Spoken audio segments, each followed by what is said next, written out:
하늘에 구멍이라도 뚫린 듯 맹렬하게 쏟아지는 폭우가 낡은 하늘 의원의 양철 지붕을 두드리며 마치 이 외딴 변두리의 정막을 찢어발기려는 듯 날카롭고 귀를 찢는 굉음을 만들어내고 있었다. 한서연은 색이 바랜 낡은 목재 접수대 뒤에 조용히 앉아 창문 너머로 뱀처럼 구불구불 흘러내리는 빗물 자국을 멍하니 응시하고 있었다. 그것은 마치 시간의 얼굴에 새겨진 지울 수 없는 흉터처럼 보였다.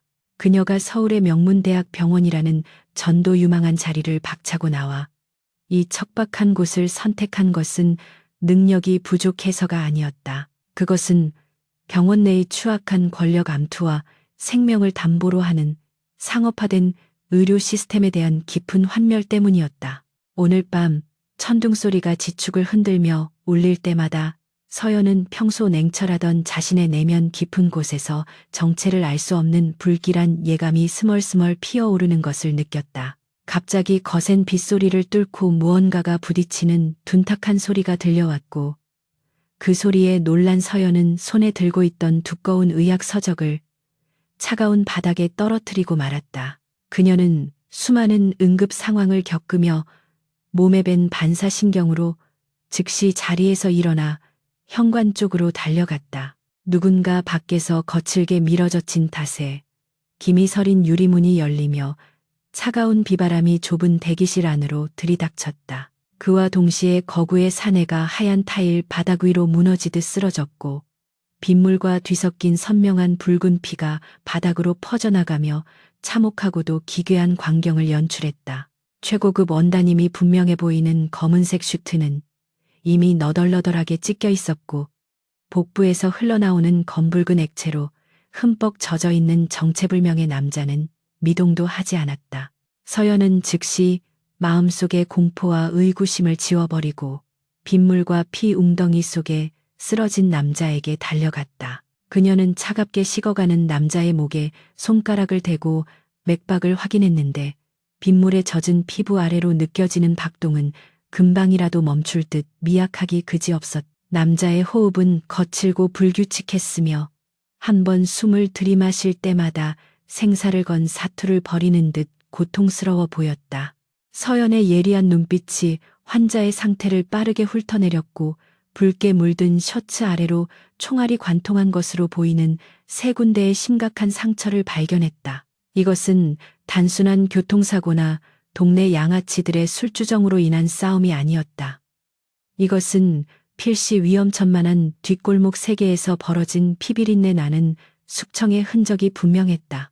상황은 그 어느 때보다 위급했다.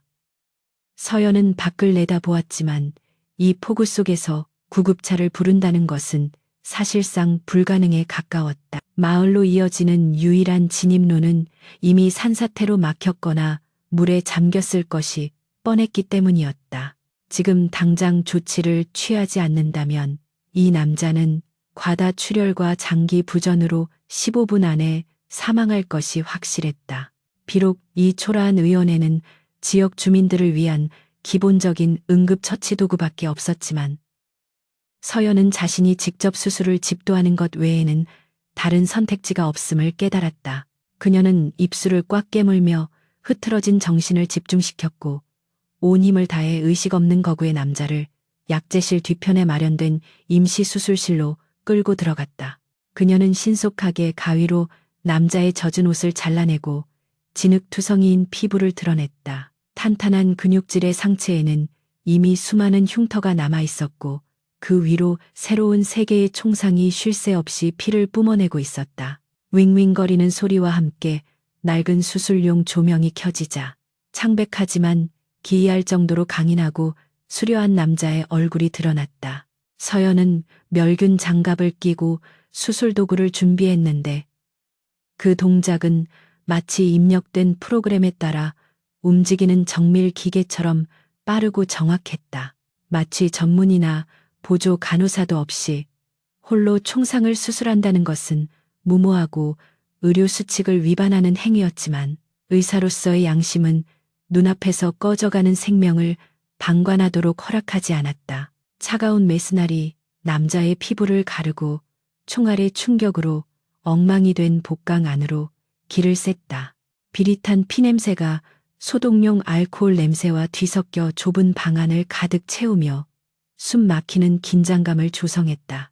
서연은 대동맥 근처 깊숙이 박힌 탄환의 위치를 찾기 위해 손끝의 감각에 모든 정신을 집중했다. 아주 미세한 실수나 찰나의 손떨림만으로도 대량 출혈을 일으켜 환자를 수술대 위에서 즉사시킬 수 있는 절체절명의 순간이었다. 실내 온도는 낮았지만 서연의 이마에는 식은땀이 송골송골 맺혔다. 그러나 그녀의 눈동자만큼은 초인류 외과 의사로서의 냉철함과 흔들리지 않는 의지로 빛나고 있었다. 첫 번째 탄환이 핀셋 끝에 들려나와 금속 트레이 위로 떨어지며 쨍하는 날카로운 소리를 냈다. 규칙적으로 울리는 심전도 모니터 소리만이 감도는 정막 속에서 서연은 잠시 안도의 숨을 내쉬었지만 곧바로 몸속 어딘가에 숨어있는 나머지 2개의 탄환을 찾기 위해 다시 움직였다. 그녀는 탄환 하나가 비장 일부를 찢어 심각한 뇌출혈을 일으키고 있다는 사실을 발견했다. 서울 최고의 외상센터에서 수년간 갈고 닦았던 지혈 기술이 유감없이 발휘되는 순간이었다. 그녀는 생명을 위협하는 손상 부위를 봉합하기 위해 한 땀 한 땀 신중하고 견고하게 바늘을 움직였다. 3시간이 넘도록 이어진 긴박한 수술 과정 내내 서연은 수술대 위에 누운 남자가 재계의 거물 강태무라는 사실을 전혀 알지 못했다. 눈을 감고 있는 그의 얼굴은 평온해 보였지만 굵은 눈썹과 날카로운 턱선에서는 숨길 수 없는 위험과 잠재된 냉혹함이 배어나왔다. 서연은 도대체 이 남자가 어떤 삶을 살아왔기에 그리고 누구에게 원한을 샀기에 이토록 잔인한 공격을 당하고 폭풍우 치는 밤에 이곳까지 오게 되었는지 의문이 들었다.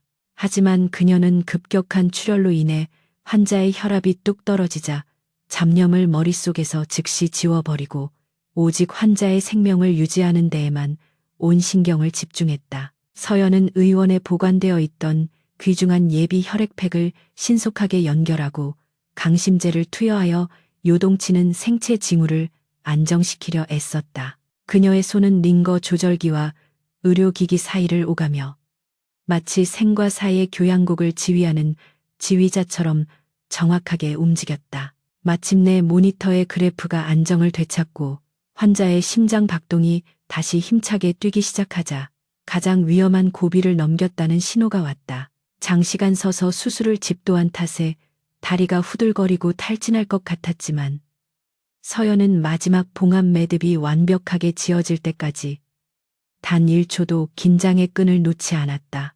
상처 부위를 꼼꼼하게 드레싱하고 환자의 몸에 묻은 피를 닦아낸 후에야 서연은 비로소 긴장을 풀고 수술대 옆에 보조 의자에 주저앉을 수 있었다. 피투성이가 된 장갑을 벗어 의료 폐기물통에 던져 넣은 그녀는 손등으로 뺨을 타고 흐르는 땀을 닦아냈다. 규칙적인 숨소리를 내며 잠든 남자를 바라보며 그녀는 사신의 소나기에서 한 생명을 구해냈다는 작은 자부심을 느꼈다. 하지만 동시에 그녀의 직감은 이 남자를 살려낸 일이 평화롭던 이곳 생활에 거대한 혼란과 위험을 불러올 것이라고 경고하고 있었다.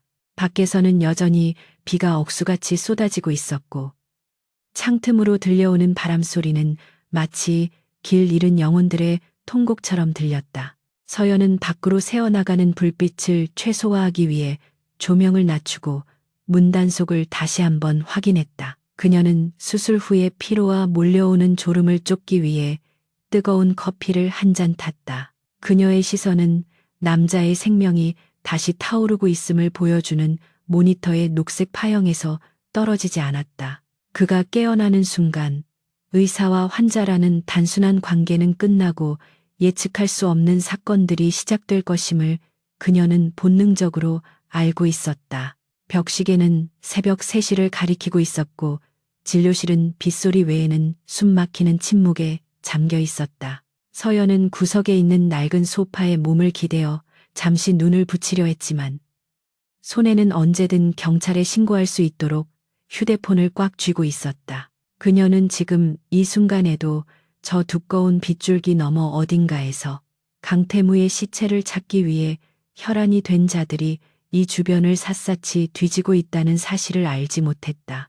오늘 밤의 이 기묘한 평온함은 그녀의 인생을 송두리째 뒤흔들 거대한 폭풍의 전야일 뿐이었다. 희미한 새벽빛이 먹구름 사이를 뚫고 들어오기 시작할 무렵 침대 위의 남자가 미세하게 손가락을 움직이더니 천천히 눈을 떴다. 서연은 즉각적으로 반응하여 침대 곁으로 다가갔다. 그녀의 태도는 경계심으로 가득 차 있었지만 의료인으로서의 침착함은 잃지 않았다.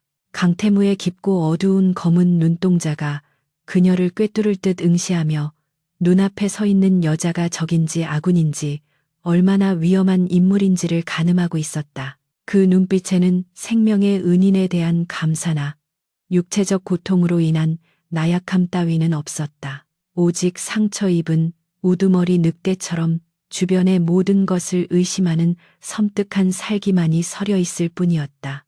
서연은 무겁게 가라앉은 공기를 깨기 위해 차분하고 단호한 목소리로 입을 열었다. 그녀는 그에게 현재의 부상 상태와 수술 경과에 대해 간략히 설명하며 봉합 부위가 터지지 않도록 절대 안정을 취해야 한다고 경고했다. 강태무는 아무런 말 없이 그녀의 일거수일투족을 관찰하다가 어쩔 수 없는 상황임을 인정한다는 듯 힘겹게 고개를 끄덕였다. 그러나 그의 손은 본능적으로 허리춤을 더듬고 있었다. 적들의 포위망 속에서 살아남기 위해 항상 총을 지니고 다니던 습관 때문이었다. 그 의도를 간파한 서연은 미리 챙겨두었던 그의 권총을 집어들었다. 그리고는 그의 손이 닿지 않는 침대 옆 작은 테이블 위에 조용히 올려놓았다. 그것은 그를 해칠 의도가 없다는 무언의 표시이자 동시에 이 신성한 병원에서 자신을 위협하는 행위는 용납하지 않겠다는 경고이기도 했다. 강태무는 자신의 총을 바라보다가 다시 서연의 흔들림 없는 눈을 응시했다. 그의 차가운 얼굴 위로 스치듯 놀라움이 지나갔다. 그는 직감했다. 이 여자는 평범한 시골 간호사가 아니라 보기 드문 강단과 예리한 지성을 가진 인물이라는 것을. 서로 전혀 다른 세계에 속한 두 사람 사이의 기묘한 유대감은 그렇게 피비린내 나는 상황 속에서 싹트기 시작했다. 서연은 다음 투약을 준비하기 위해 등을 돌렸지만 강태무의 뜨거운 시선이 자신의 등 뒤에 꽂히는 것을 느낄 수 있었다. 그녀는 자신이 방금 괴물을 살려냈을지도 모른다는 생각을 했지만 의사로서 모든 생명은 평등하다는 신념에는 변함이 없었다. 밖의 비바람은 잦아들었을지 모르나 그녀의 마음속과 두 사람의 운명에는 이제 막 거센 폭풍우가 몰아치기 시작했다. 그때 정적을 깨고 전화벨 소리가 요란하게 울려 퍼졌다. 두 사람은 동시에 접수대 쪽을 바라보며 긴장했다. 이런 이른 새벽에 전화가 걸려오는 일은 응급 환자나 중대한 소식이 아니고서는 극히 드문 일이었다. 서연은 잠시 망설이다가 수화기를 들었다. 가슴 속에서 불안감이 고동쳤다. 수화기 너머에서는 걸걸하고 위협적인 목소리가 들려왔다. 어젯밤 이 지역을 지나갔을 부상당한 남자의 행방을 묻는 놈들이었다. 서연은 깊게 심호흡을 하여 목소리의 떨림을 감추고 이곳에는 아무도 오지 않았다고 단호하게 대답한 뒤 거칠게 전화를 끊었다. 병실로 돌아온 그녀는 자신을 탐색하듯 바라보는 강태무의 시선과 마주쳤다. 서연은 아무 말 없이 수액줄에 약물을 주입하고 이불을 고쳐 덮어주었다. 그녀의 손길은 부드러웠지만 동작에는 망설임이 없었다. 낯선 남자를 보호하기 위해 거짓말을 한 순간 그녀는 자신이 되돌릴 수 없는 위험한 늪에 발을 들여놓았음을 깨달았다. 이제부터 그녀의 운명은 강태무라는 이름의 남자와 그가 지닌 어두운 비밀에 단단히 담에어지게 된 것이다. 창밖으로는 짙은 선팅을 한 검은색 세단들이 진흙투성이 길을 천천히 배회하며 나타나기 시작했다. 커튼 틈으로 그 광경을 목격한 서연은 등골이 오싹해짐을 느꼈다. 사냥개들이 냄새를 맡고 몰려든 것이다. 그녀는 진통제 기운으로 다시 잠든 강태무를 돌아보며 나지막이 한숨을 내쉬었다. 어둠 속에서 도사리고 있는 보이지 않는 적들과 맞서 환자를 지키기 위해 그녀는 이제 자신의 모든 것을 걸고 싸울 준비를 해야만 했다. 폭풍이 지나간 뒤의 아침은 기이할 정도로 고요했다.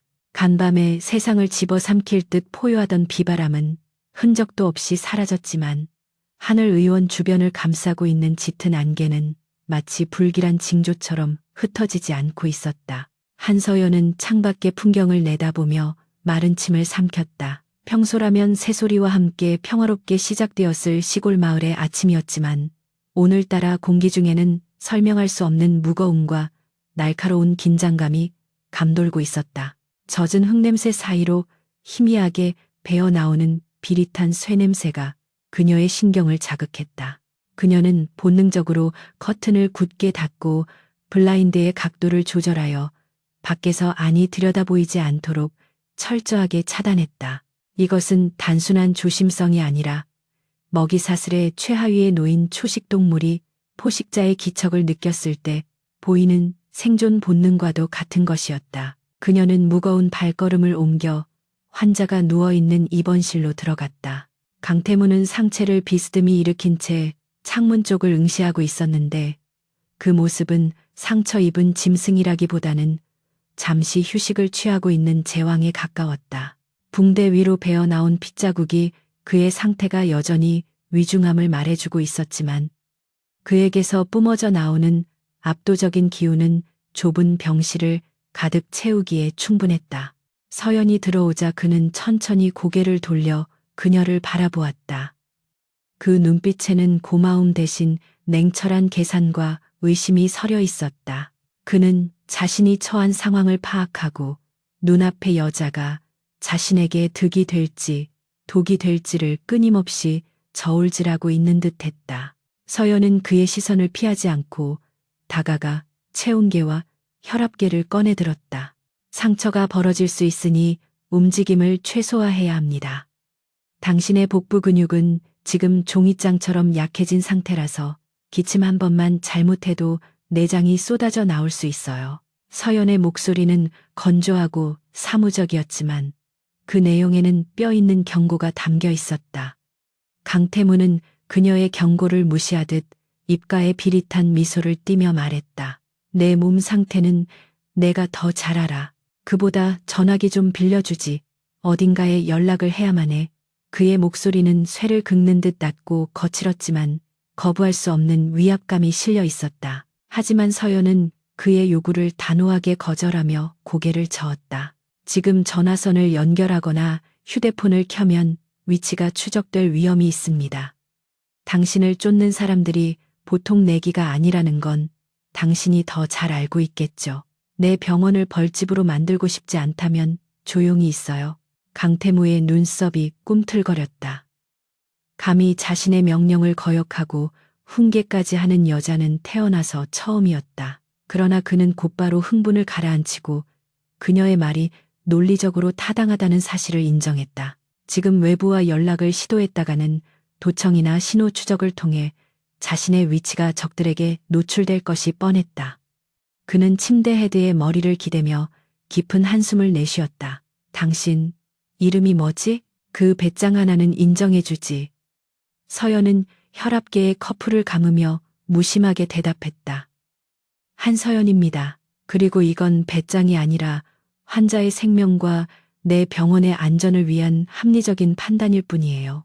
두 사람 사이에는 팽팽한 긴장감이 흘렀지만 그 이면에는 서로에 대한 기묘한 인정이 싹트고 있었다. 진료를 마친 서연은 잠시 바람을 쐬는 척하며 병원 정문 밖으로 나갔다. 겉으로는 태연하게 빗자루를 들고 마당을 쓰는 척했지만 그녀의 모든 감각은 마을 입구 쪽을 향해 곤두서 있었다.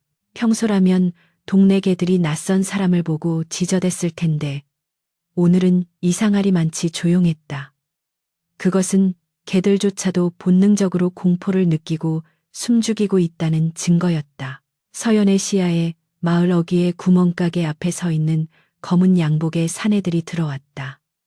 그들은 촌스러운 시골 풍경과는 전혀 어울리지 않는 이질적인 존재들이었다. 그들은 가게 주인인 할머니에게 무언가를 묻고 있었는데 그 태도가 겉으로는 정중해 보였지만 위협적인 분위기를 풍기고 있었다.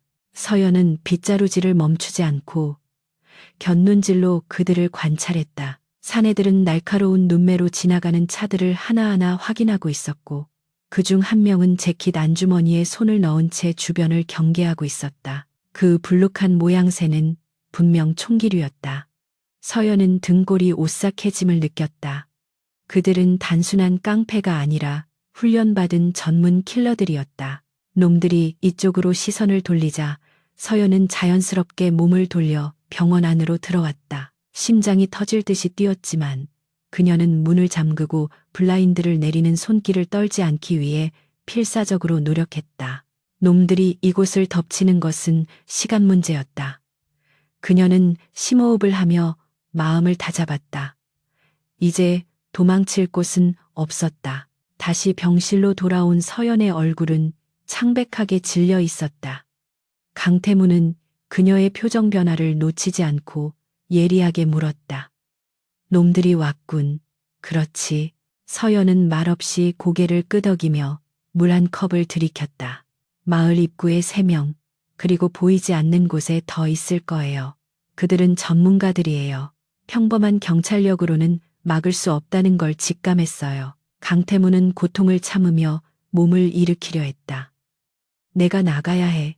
내가 여기 있으면 당신까지 위험해져. 하지만 서연은 그를 거칠게 침대로 밀어붙였다. 지금 나가면 당신은 시체나 다름없어요. 그리고 당신이 나간다고 해서 놈들이 목격자인 나를 살려둘 것 같아요? 우린 이미 한 배를 탔어요. 서연의 말에 강태무는 멈칫했다.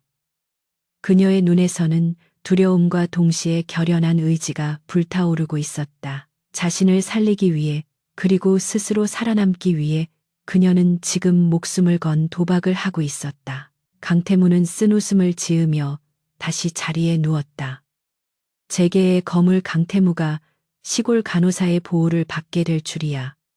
내 인생 최대의 아이러니로군. 서연은 그제야 그가 누구인지 자신이 구한 사람이 대한민국 경제를 쥐락펴락하는 태양그룹의 회장이라는 사실을 알게 되었다. 뉴스에서 보던 냉철하고 카리스마 넘치는 얼굴이 겹쳐 보였다. 그러나 놀라움을 표현할 시간조차 없었다. 지금 중요한 것은 그의 직위가 아니라 생존이었다. 서연은 병원 내부의 구조를 머릿속으로 빠르게 그려보았다. 정문과 후문, 그리고 창문들의 위치, 약재실에 있는 화학약품들, 수술용 도구들, 그녀가 가진 것은 무기가 아니라 의료기구뿐이었지만 어떻게 사용하느냐에 따라 치명적인 무기가 될 수도 있었다. 그녀는 강태무에게 낮은 목소리로 말했다. 놈들이 낮에는 섣불리 움직이지 않을 거예요. 보는 눈이 있으니까요. 하지만 해가 지면 반드시 들어올 겁니다. 그때까지 우리는 준비를 해야 해요. 강태무는 고개를 끄덕이며 서연의 지시에 따르겠다는 의사를 내비쳤다. 그는 부상당한 몸이었지만 그의 머리는 이미 전투 모드로 전환되어 있었다. 오후가 되자 구름이 다시 몰려오며 하늘이 어두워지기 시작했다. 병원 안의 공기는 납덩이처럼 무거워졌다. 서연은 병원 내의 모든 불을 끄고 비상등만을 희미하게 켜두었다. 어둠은 놈들에게 은신처를 제공하지만 익숙한 공간에 있는 자신들에게는 유리한 방패가 될 수도 있었다. 그녀는 약재실에서 에탄올과 과산화수소, 그리고 몇 가지 마취제, 앰플을 꺼내왔다. 그리고는 수술용 메스와 가위들을 손이 닿기 쉬운 곳곳에 배치했다. 강태무는 그녀의 준비 과정을 지켜보며 감탄을 금치 못했다. 그녀는 단순히 겁에 질린 민간인이 아니었다. 그녀에게는 전장과도 같은 응급실에서 수많은 죽음과 싸워 이겨온 전사의 기질이 흐르고 있었다. 시간은 더디게 흘러 어느덧 자정이 가까워졌다. 밖에서는 풀벌레 소리조차 들리지 않는 섬뜩한 정적이 계속되었다. 강태무와 서연은 병실 안쪽 구석, 창문에서 보이지 않는 사각지대에 숨죽인 채 앉아 있었다.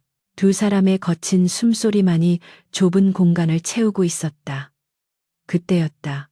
자갈을 밟는 미세한 발소리가 병원 뒤편에서 들려왔다. 아주 작고 조심스러운 소리였지만 극도의 긴장 상태에 있는 두 사람의 귀에는 천둥 소리처럼 크게 들렸다. 강태무의 눈빛이 매섭게 변하며 손에 쥐고 있던 메스를 고쳐 잡았다. 서연 역시 주사기를 움켜쥐며 입술을 깨물었다. 뒷문 쪽이야. 강태무가 입모양으로만 속삭였다. 서연은 고개를 끄덕이며 미리 설치해둔 함정이 있는 곳으로 시선을 돌렸다. 병원의 뒷문은 낡아서 잘 잠기지 않았지만 서연은 그곳 문고리에 얇은 낚싯줄을 연결하여 약품 선반과 이어놓았다. 문이 열리는 순간 선반 위에 유리병들이 쏟아지며 소음을 내고 바닥에는 미끄러운 오일이 퍼지도록 설계한 급조된 함정이었다. 놈들이 그 함정에 걸려들기를 간절히 바랄 뿐이었다. 발소리는 점점 더 가까워졌고 이내 문고리가 천천히 돌아가는 소리가 들렸다. 끼익하는 금소금이 서연의 심장을 긁어내렸다. 문이 벌컥 열리는 대신 아주 조심스럽게 틈이 벌어졌다. 놈들은 신중했다. 함부로 진입하지 않고 내부의 동태를 살피는 것이 분명했다. 어둠 속에서 손전등 불빛 한 줄기가 길게 뻗어 들어와 복도를 훑었다.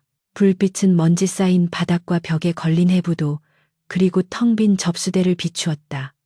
서연은 숨을 멈추고 제발 놈들이 안으로 들어오기만을 기다렸다. 잠시 후 검은 그림자 하나가 문틈으로 미끄러지듯 들어왔다. 그 뒤를 이어 두 명의 그림자가 더 나타났다.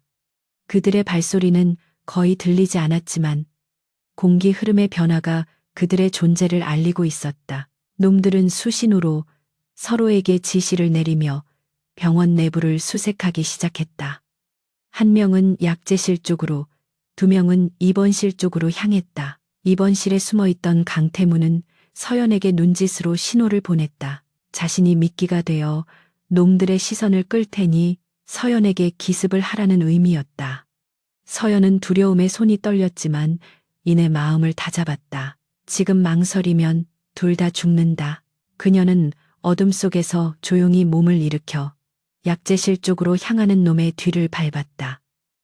그녀의 손에는 고농도 마취제가 든 주사기가 들려 있었다. 이것이 그녀가 할 수 있는 최선이자 유일한 공격이었다.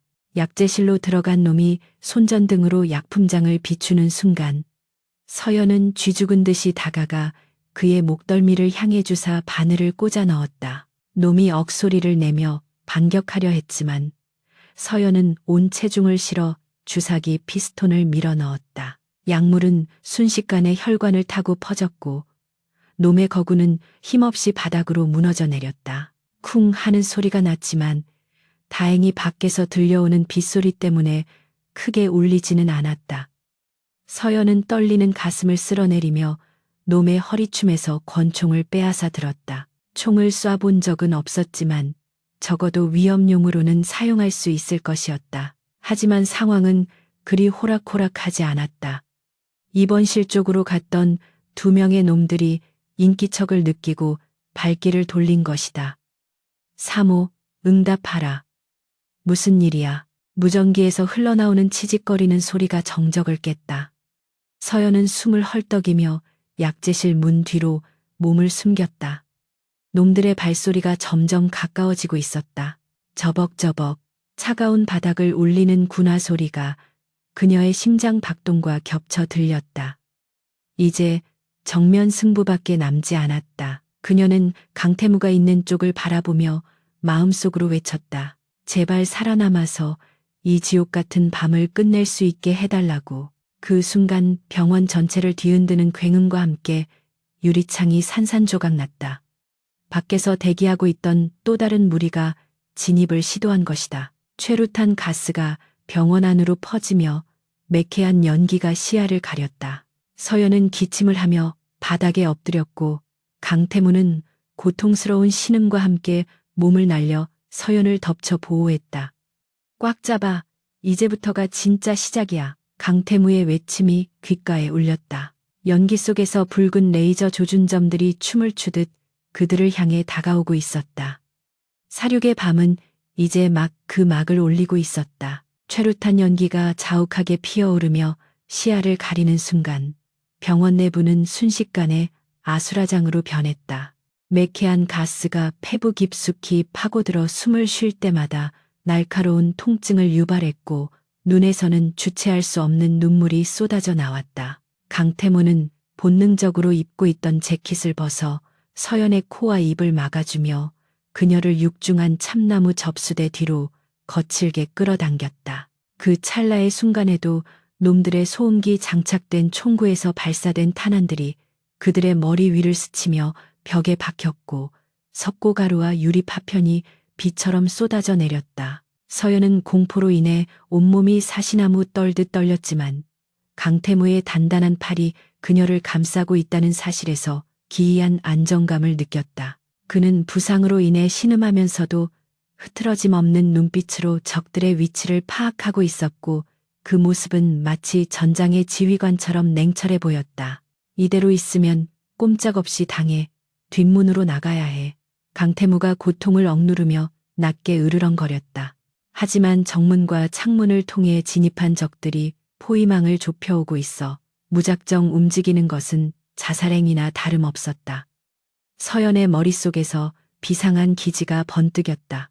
그녀는 병원 구조와 물품의 위치를 누구보다 잘 알고 있었다. 그녀는 낮은 포복으로 기어가 약품 진열장 아래에 보관되어 있던 고농도 에탄올 통들을 꺼냈다. 그리고 산소통의 밸브를 아주 미세하게 열어 가스가 새어나오게 만들었다. 제가 길을 만들게요. 신호하면 쏘세요. 서연은 에탄올통을 놈들이 진입해오는 복도 중앙으로 힘껏 굴려보냈다. 투명한 액체가 바닥에 흥건히 퍼지며 독한 알코올 냄새가 최루가스와 뒤섞였다. 그녀의 의도를 간파한 강태무는 망설임 없이 바닥을 향해 방아쇠를 당겼다. 총구에서 뿜어져 나온 불꽃이 바닥의 에탄올과 만나는 순간 거대한 화염이 굉음과 함께 솟구쳐 올랐다. 폭발적인 열기가 복도를 휩쓸며 진입하던 킬러들을 덮쳤고 그들이 당황하여 물러서는 사이 불길은 거대한 장벽이 되어 적들의 시야와 진로를 완벽하게 차단했다. 지금이야. 뛰어. 강태무가 소리쳤고 두 사람은 불길이 닿지 않는 진료실 안쪽 통로를 향해 전력으로 질주했다. 하지만 그들의 퇴로를 예상한 듯 뒷문 유리창이 깨지며 검은 복면을 쓴 거구의 암살자 한 명이 난입해 들어왔다. 놈은 손에 날카로운 군용 나이프를 들고 있었고 그 눈빛은 감정 없는 살인 기계 그 자체였다. 강태무는 총알이 떨어진 권총을 놈의 얼굴을 향해 집어 던지며 맨몸으로 달려들었다. 상처가 터져 복부에서 피가 배어 나오고 있었지만 강태무의 격투 실력은 녹슬지 않았다. 그는 놈의 칼을 쥔 손목을 낚아채 비틀며 묵직한 주먹을 놈의 명치에 꽂아 넣었다. 둔탁한 타격음과 함께 암살자가 휘청거렸지만 놈 역시 만만치 않은 상대였다. 놈은 고통을 무시하고 반격하며 강태무를 벽으로 밀어붙였고 칼끝이 강태무의 목을 노리고 들어왔다. 절체절명의 순간 서연은 손에 잡히는 대로 수술용 트레이 위에 있던 메스를 집어들었다. 그녀는 공포를 이겨내고 놈의 허벅지 대동맥 부위를 향해 메스를 정확하게 찔러 넣었다. 인체 해부학에 통달한 의사만이 할 수 있는 치명적인 일격이었다. 암살자가 비명을 지르며 무릎을 꿇자 강태무는 그 틈을 놓치지 않고 놈의 턱을 걷어차 완전히 기절시켰다. 빨리 차에 타요. 서연은 뒷마당에 주차되어 있던 자신의 낡은 SUV로 강태무를 부축해 뛰었다. 빗줄기는 가늘어졌지만 바닥은 여전히 진흙탕이었다. 서연이 운전석에 뛰어올라 시동을 걸자 오래된 엔진이 거친 소리를 내며 깨어났다. 강태무가 조수석에 몸을 싣고 문을 닫는 것과 동시에 화염을 뚫고 나온 나머지 킬러들이 뒷문으로 쏟아져 나오며 사격을 가해왔다. 뒷유리창이 산산조각 나며 파편이 튀었지만 서연은 기어를 변속하고 엑셀을 끝까지 밟았다. 육중한 차체가 헛바퀴를 돌며 흙탕물을 튀기더니 이내 맹렬한 속도로 튀어나가 병원의 낡은 나무 울타리를 부수고 어둠 속으로 질주하기 시작했다. 좁고 구불구불한 시골길에서의 추격전은 목숨을 건 도박과도 같았다. 백미러에는 놈들의 검은 세단 2대가 쌍라이트를 켜고 무섭게 따라붙고 있었다. 서연은 핸들을 꽉 잡고 미끄러운 도로 위에서 고개하듯 차를 몰았다. 그녀가 이 길의 모든 구비와 웅덩이를 알고 있다는 것이 유일한 이점이었다. 핸들 꽉 잡아 놈들을 따돌려야 해.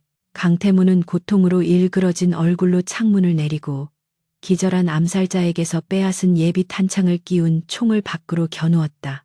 칠흑 같은 어둠과 덜컹거리는 차체 때문에 조준이 쉽지 않았지만 그는 호흡을 가다듬고 뒤따라오는 선두 차량의 타이어를 향해 방아쇠를 당겼다.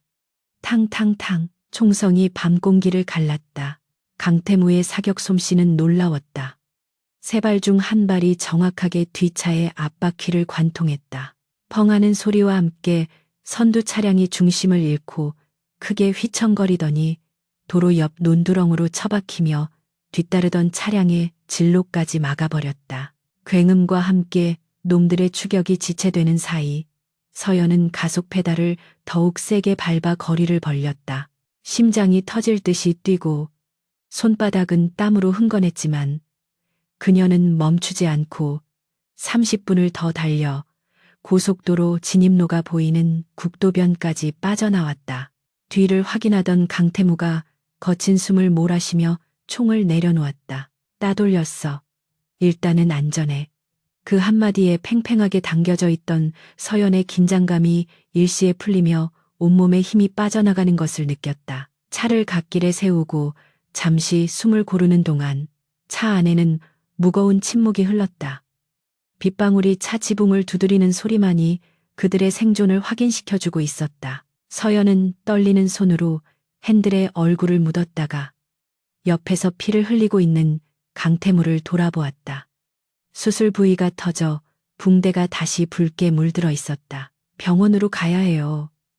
이 상태로는 위험합니다. 서연이 걱정스러운 목소리로 말했지만 강태무는 고개를 저으며 단호하게 거절했다.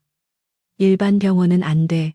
놈들이 이미 전산망을 감시하고 있을 거야. 내 기록이 뜨는 순간 위치가 노출돼. 그의 눈빛은 고통 속에서도 형형하게 빛나고 있었다.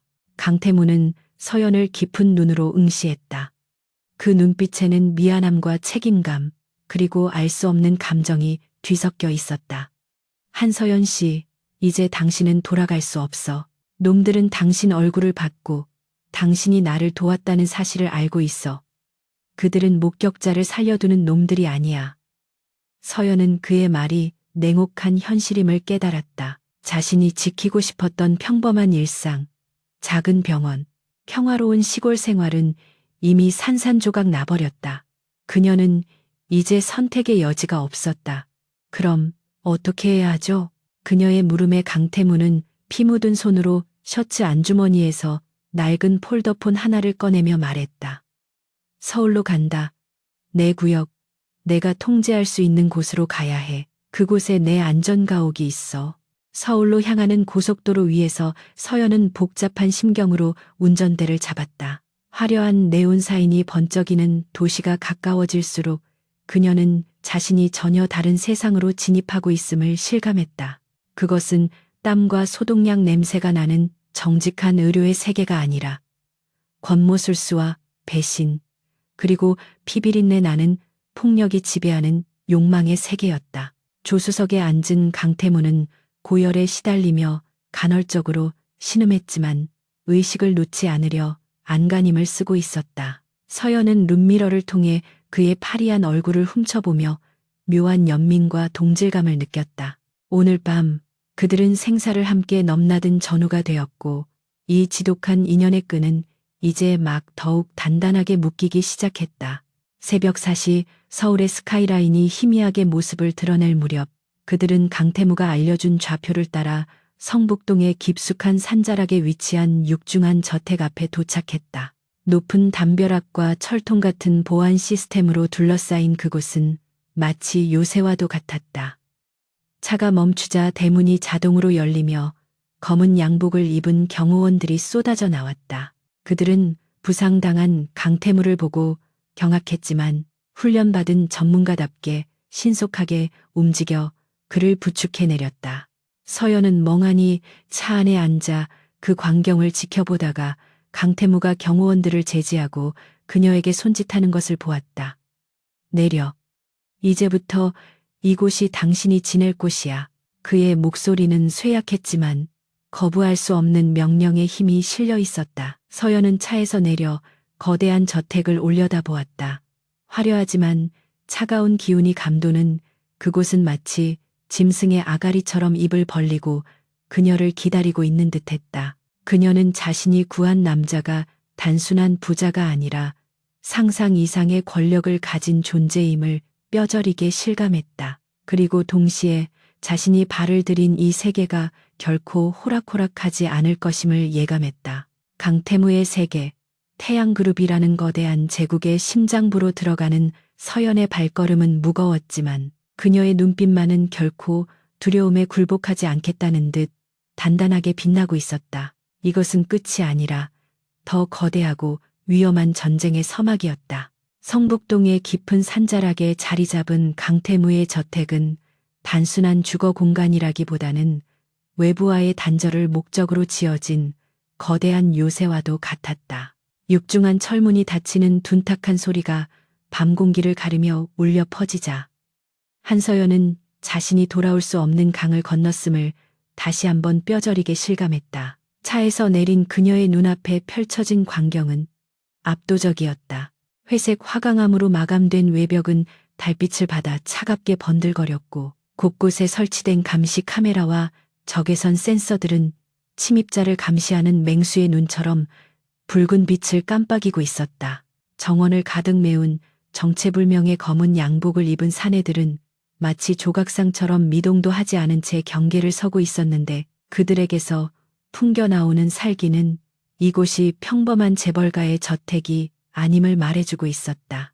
서연은 주눅이 들지 않으려 애쓰며 어깨를 펴고 의식을 잃은 강태무가 실려 들어가는 뒤를 따라 묵묵히 발걸음을 옮겼다. 저택 내부는 겉모습보다 더욱 놀라웠는데 특히 강태무가 옮겨진 곳은 침실이 아닌 최첨단 의료시설이 갖춰진 지하 벙커였다. 대학병원의 중환자실을 그대로 옮겨놓은 듯한 그곳에는 최신형 생명유지 장치와 수술용 조명, 그리고 각종 약품이 완벽하게 구비되어 있었다. 서연은 그제야 이 남자가 언제든 생명을 위협받는 상황에 대비해 철저하게 준비된 삶을 살아왔음을 깨달았다. 그녀는 낯선 환경에 감탄할 겨를도 없이 즉시 의사의 본분으로 돌아갔다. 경호원들을 물리고 직접 강태무의 환복을 돕고 찢어진 상처 부위를 소독하며 다시 봉합을 준비했다. 익숙한 소독약 냄새가 코끝을 찌르자 비로소 떨리던 손끝이 진정되었고 그녀의 눈빛은 다시금 냉철한 전문가의 것으로 돌아왔다. 이곳이 맹수의 소굴이라 할지라도 지금 이 순간 환자를 살려야 하는 것은 오직 자신뿐이라는 사실이 그녀를 지탱하게 했다. 1시간여에 걸친 처치가 끝나고 강태무의 호흡이 안정되자 벙커 입구에서 묵묵히 지켜보던 한 중년 남자가 다가왔다. 그는 강태무의 최측근이자 비서실장인 차성훈이었다. 그의 눈빛은 서연을 향한 경계심과 의구심으로 가득 차 있었지만 주군을 살려준 은인에 대한 최소한의 예의를 갖추어 고개를 숙였다. 회장님을 살려주셔서 감사합니다. 하지만 당신이 누구인지, 그리고 어쩌다 회장님과 얽히게 되었는지에 대해서는 철저한 검증이 필요합니다. 차 실장의 목소리는 정중했지만 단호했다. 서연은 피 묻은 가운을 벗으며 담담하게 응수했다. 검증은 나중에 하시죠. 지금 환자에게 필요한 건 안정과 휴식입니다. 그리고 저 역시 지옥 같은 밤을 보냈으니 쉴 곳이 필요합니다. 그녀의 당당한 태도에 차 실장은 잠시 놀란 듯했으나 이내 다른 직원을 시켜 그녀를 객실로 안내했다. 안내받은 방은 5성급 호텔 스위트룸 못지않게 화려했지만 창문에는 쇠창살이 덧대어 있어 감옥이나 다름없었다. 서연은 푹신한 침대에 몸을 던졌지만 쉽게 잠이 오지 않았다. 그녀는 방 한쪽에 놓인 대형 TV를 켰고 뉴스 채널에서 흘러나오는 속보를 보고 경악을 금치 못했다. 태양그룹 강태무 회장, 지병 악화로 경영 일선에서 잠정 은퇴 선언, 비상경영위원회 발족. 화면 속에는 강태무가 아닌 탐욕스럽게 생긴 노신사가 비통한 표정을 지으며 기자회견을 하고 있었다. 그가 바로 강태무의 숙부이자 그룹의 2인자인 최민석 부회장이었다. 서연은 직감적으로 깨달았다. 강태무는 지병으로 은퇴한 것이 아니라 저 최민석이라는 자에 의해 제거될 뻔했던 것이고, 지금 밖으로 알려진 뉴스는 모두 조작된 거짓이라는 사실을 말이다. 다음 날 오후 깊은 잠에서 깨어난 강태무는 침대 헤드에 기대어 차트와 보고서들을 훑어보고 있었다. 서연이 회진을 위해 들어갔을 때 그는 이미 어젯밤의 약한 모습은 온데간데 없이 제왕의 위엄을 되찾은 상태였다. 그는 서연을 보며 짧게 턱짓으로 의자를 가리켰다. 앉아. 할 말이 있어. 서연은 그의 맞은편에 앉아 그의 안색을 살폈다. 핏기는 여전히 부족했지만 눈빛만은 형형하게 빛나고 있었다. 뉴스 봤나? 내가 죽어가고 있다는 소식 말이야. 강태무가 냉소적인 어조로 물었다. 서연은 고개를 끄덕였다. 네, 봤습니다. 최민석 부회장이라는 사람이 당신의 자리를 대신하고 있더군요. 그 이름을 입에 올리는 순간 강태무의 눈에서 서늘한 살기가 스쳐 지나갔다. 그 늙은 여우가 드디어 본색을 드러낸 거지. 내 아버지, 즉 자신의 형님이 돌아가신 후부터 줄곧 내 자리를 노려왔어. 이번 습격도 놈이 사주한 거야. 강태무는 주먹을 꽉 쥐었다. 그가 믿었던 이사들과 친척들이 등 뒤에서 칼을 꽂았다는 사실은 육체적인 상처보다 더 큰 고통을 안겨주었다. 그는 잠시 침묵하다가 서연을 똑바로 응시하며 말했다. 한서연 씨, 당신에게 제안을 하나 하지. 아니, 이건 부탁이자 거래야. 당분간 내 주치의로 이곳에 머물러줘. 서연은 예상치 못한 제안에 당황했다. 전 제 병원으로 돌아가야 합니다. 환자들이 기다리고 있어요.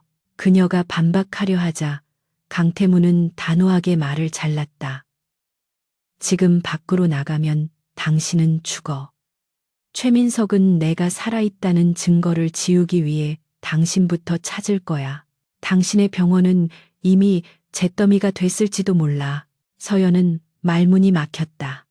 그의 말이 단순한 협박이 아님을 알고 있었기 때문이었다. 그녀는 씁쓸한 표정으로 물었다. 그럼 저는 언제까지 여기 갇혀 있어야 하죠? 당신이 그 사람들을 다 처리할 때까지요.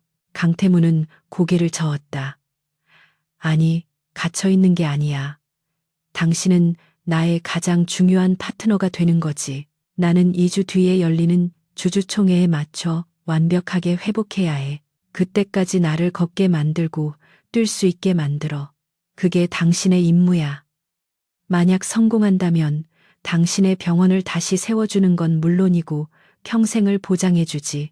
그것은 거절할 수 없는 제안이었지만 서연의 마음을 움직인 것은 돈이나 보상이 아니었다. 그것은 눈앞에 있는 이 강인해 보이는 남자가 사실은 벼랑 끝에 홀로 선 외로운 투사라는 사실을 간파했기 때문이었다. 돈은 필요 없어요. 서연은 잠시 고민한 끝에 입을 열었다. 대신 조건이 있어요. 제 치료 방식에 절대적으로 따를 것, 그리고 모든 일이 끝나면 저를 안전하게 원래의 자리로 돌려보내줄 것. 이 두 가지를 약속해 주세요. 강태무의 입가에 옅은 미소가 번졌다. 자신의 재력 앞에서도 눈 하나 깜짝하지 않고 당당하게 조건을 내거는 이 여자가 묘하게 마음에 들었다. 좋아. 약속하지. 태양그룹 회장의 이름을 걸고 두 사람의 시선이 허공에서 부딪혔고 그 순간 그들 사이에는 의사와 환자 혹은 고용주와 고용인을 넘어선 보이지 않는 신뢰의 끈이 연결되었다. 이것은 생존을 위한 동맹이자 거대한 악에 맞서기 위한 작은 팀의 결성이었다. 그날부터 저택에서의 생활은 전쟁 준비와도 같았다. 서연은 강태무의 재활 프로그램을 직접 짰다. 단순히 상처를 치료하는 것을 넘어 떨어진 체력을 끌어올리고 근육을 회복시키는 강도 높은 훈련이 포함되었다. 강태무는 고통스러워하면서도 서연의 지시를 군말 없이 따랐다. 땀범벅이 되어 재활기구와 씨름하는 그의 모습을 보며 서연은 그가 단순히 금수저를 물고 태어난 재벌 3세가 아니라 스스로의 힘으로 그 자리를 지켜온 노력형 인간임을 알게 되었다. 두 사람은 치료 시간 외에도 많은 대화를 나누었다. 강태무는 기업의 복잡한 역학 관계와 자신의 고뇌를 털어놓았고, 서연은 병원에서 겪었던 인간 군상들의 이야기로 그에게 위로가 아닌 위로를 건넸다. 한편 저택 밖의 상황은 점점 더 악화되고 있었다. 최민석은 그룹의 핵심 부서들을 장악하고 강태무에게 충성하던 임원들을 하나둘씩 해고하거나 좌천시키고 있었다. 차성훈 실장이 가져오는 보고서는 날마다 암울한 소식들로 채워졌다. 회장님, 최 부회장이 해외 자본을 끌어들여 적대적 인수합병을 시도하고 있습니다. 이대로라면 주주총회 전에 경영권이 넘어갈 수도 있습니다. 차 실장의 다급한 보고에 강태무의 미간이 좁혀졌다. 그는 아직 완벽하게 회복되지 않은 몸을 억지로 일으키며 작전 지시를 내리기 시작했다. 서연은 옆에서 그의 혈압과 맥박을 체크하며 걱정스럽게 바라보았지만 그를 말릴 수는 없었다. 지금은 의학적 판단보다 리더로서의 결단이 더 중요한 시기였기 때문이다. 어느 날 밤, 서연은 잠이 오지 않아 정원을 산책하다가 테라스에 홀로 나와 있는 강태무를 발견했다. 그는 손에 위스키 잔을 든 채 어두운 밤하늘을 올려다보고 있었다. 술은 안 된다고 했잖아요. 서연이 다가가 잔을 빼앗으며 핀잔을 주었다. 강태무는 피식 웃으며 순순히 잔을 내어주었다. 습관이 돼서 말이야. 잠이 안 올 땐 이것만 한 게 없거든. 그의 목소리에는 깊은 고독이 배어 있었다. 서연은 난간에 기대어 그와 나란히 섰다. 무서우신가요? 실패할까봐.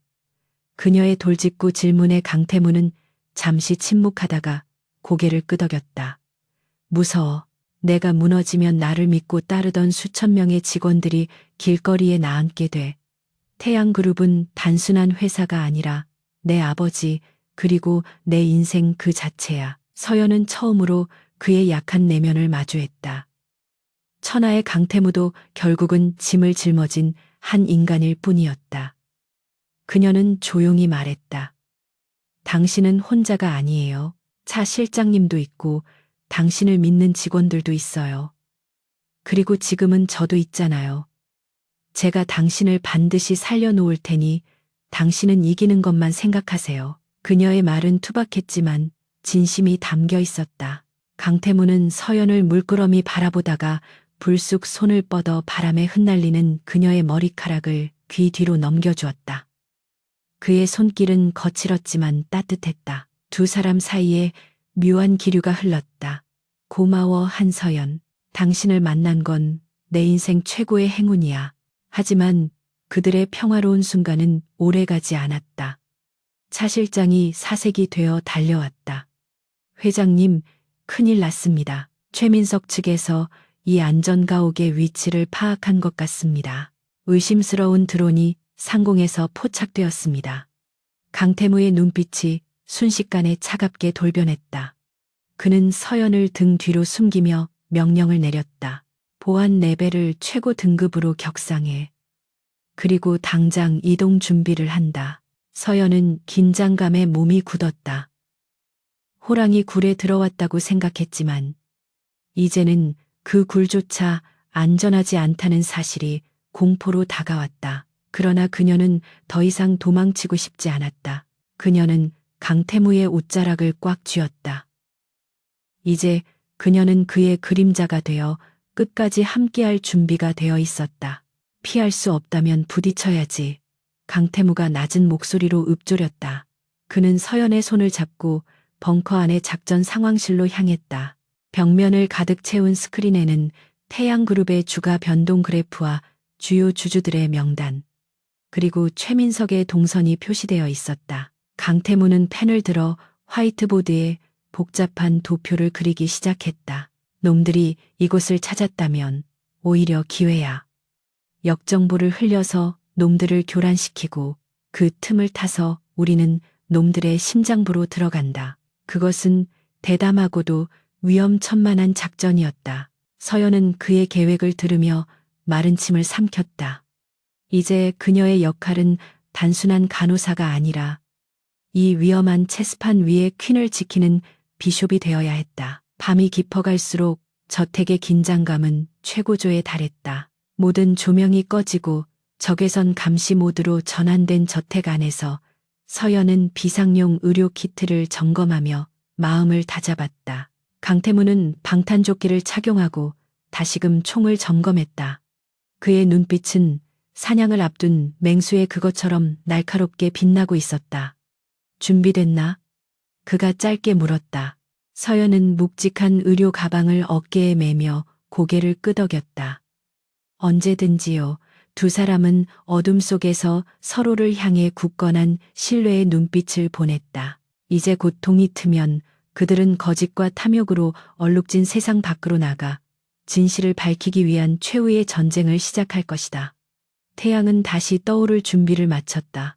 서울의 밤을 화려하게 수놓은 그랜드 호텔의 대연회장은 대한민국의 네로라 하는 정재계 인사들이 모두 모인 사교의 장이자 욕망과 위선이 뒤엉킨 거대한 정글과도 같았다. 태양그룹이 주최하는 자선 갈라 파티는 표면적으로는 불우이웃을 돕기 위한 숭고한 행사였지만 실상은 그룹의 차기 패권을 둘러싼 탐색전이 벌어지는 치열한 전장이었다. 리무진의 뒷좌석에 앉아 창밖으로 쏟아지는 수백 개의 플래시 세례를 바라보는 한서연의 심장은 터질 듯이 요동치고 있었다. 그녀는 익숙한 수술복 대신 강태무가 준비해준 짙은 네이비색의 이브닝 드레스를 입고 있었는데 몸에 딱 붙는 실크의 감촉이 마치 전쟁터에 나가기 전 착용하는 갑옷처럼 차갑고 무겁게 느껴졌다. 그녀의 역할은 단순한 파트너가 아니었다. 그녀는 아직 완벽하게 회복되지 않은 강태무의 생명줄을 쥐고 있는 유일한 의료진이자 그의 눈과 귀가 되어줄 가장 믿음직한 참모로서 이 자리에 있는 것이었다. 긴장하지 마. 당신은 오늘 밤 이 연회장에서 가장 아름답고 위험한 여자가 될 거야. 옆자리에 앉은 강태무가 그녀의 차가운 손을 잡으며 나지막이 속삭였다. 완벽하게 재단된 턱시도를 입은 그는 며칠 전 죽음의 문턱을 넘나들던 환자라고는 믿기지 않을 만큼 압도적인 카리스마를 뿜어내고 있었다. 창백한 안색조차 귀족적인 냉미남의 분위기를 더해줄 뿐이었다. 하지만 서연은 잡은 손을 통해 전해지는 그의 미세한 떨림과 식은땀을 감지할 수 있었다. 그는 지금 엄청난 정신력으로 통증을 억누르며 연기를 하고 있는 것이다. 서연은 의사로서의 냉철함을 되찾으며 그의 손을 마주 잡았다. 저는 긴장하지 않아요. 다만 당신의 상처가 터지지 않을까 걱정될 뿐이죠. 만약 당신이 쓰러지면 저는 드레스를 찢어서라도 지혈을 할 겁니다. 각오하세요. 그녀의 당찬 대답에 강태무의 입가에 옅은 미소가 번졌다. 차문이 열리고 두 사람이 레드카펫 위로 발을 내디디자 웅성거리던 인파가 일순간 침묵에 휩싸였다가 이내 걷잡을 수 없는 소용돌이처럼 술렁이기 시작했다. 건강 악화설과 사망설까지 나돌던 강태무 회장이 보란듯이 건재한 모습으로 그것도 신원을 알 수 없는 묘령의 여인과 함께 등장했기 때문이었다.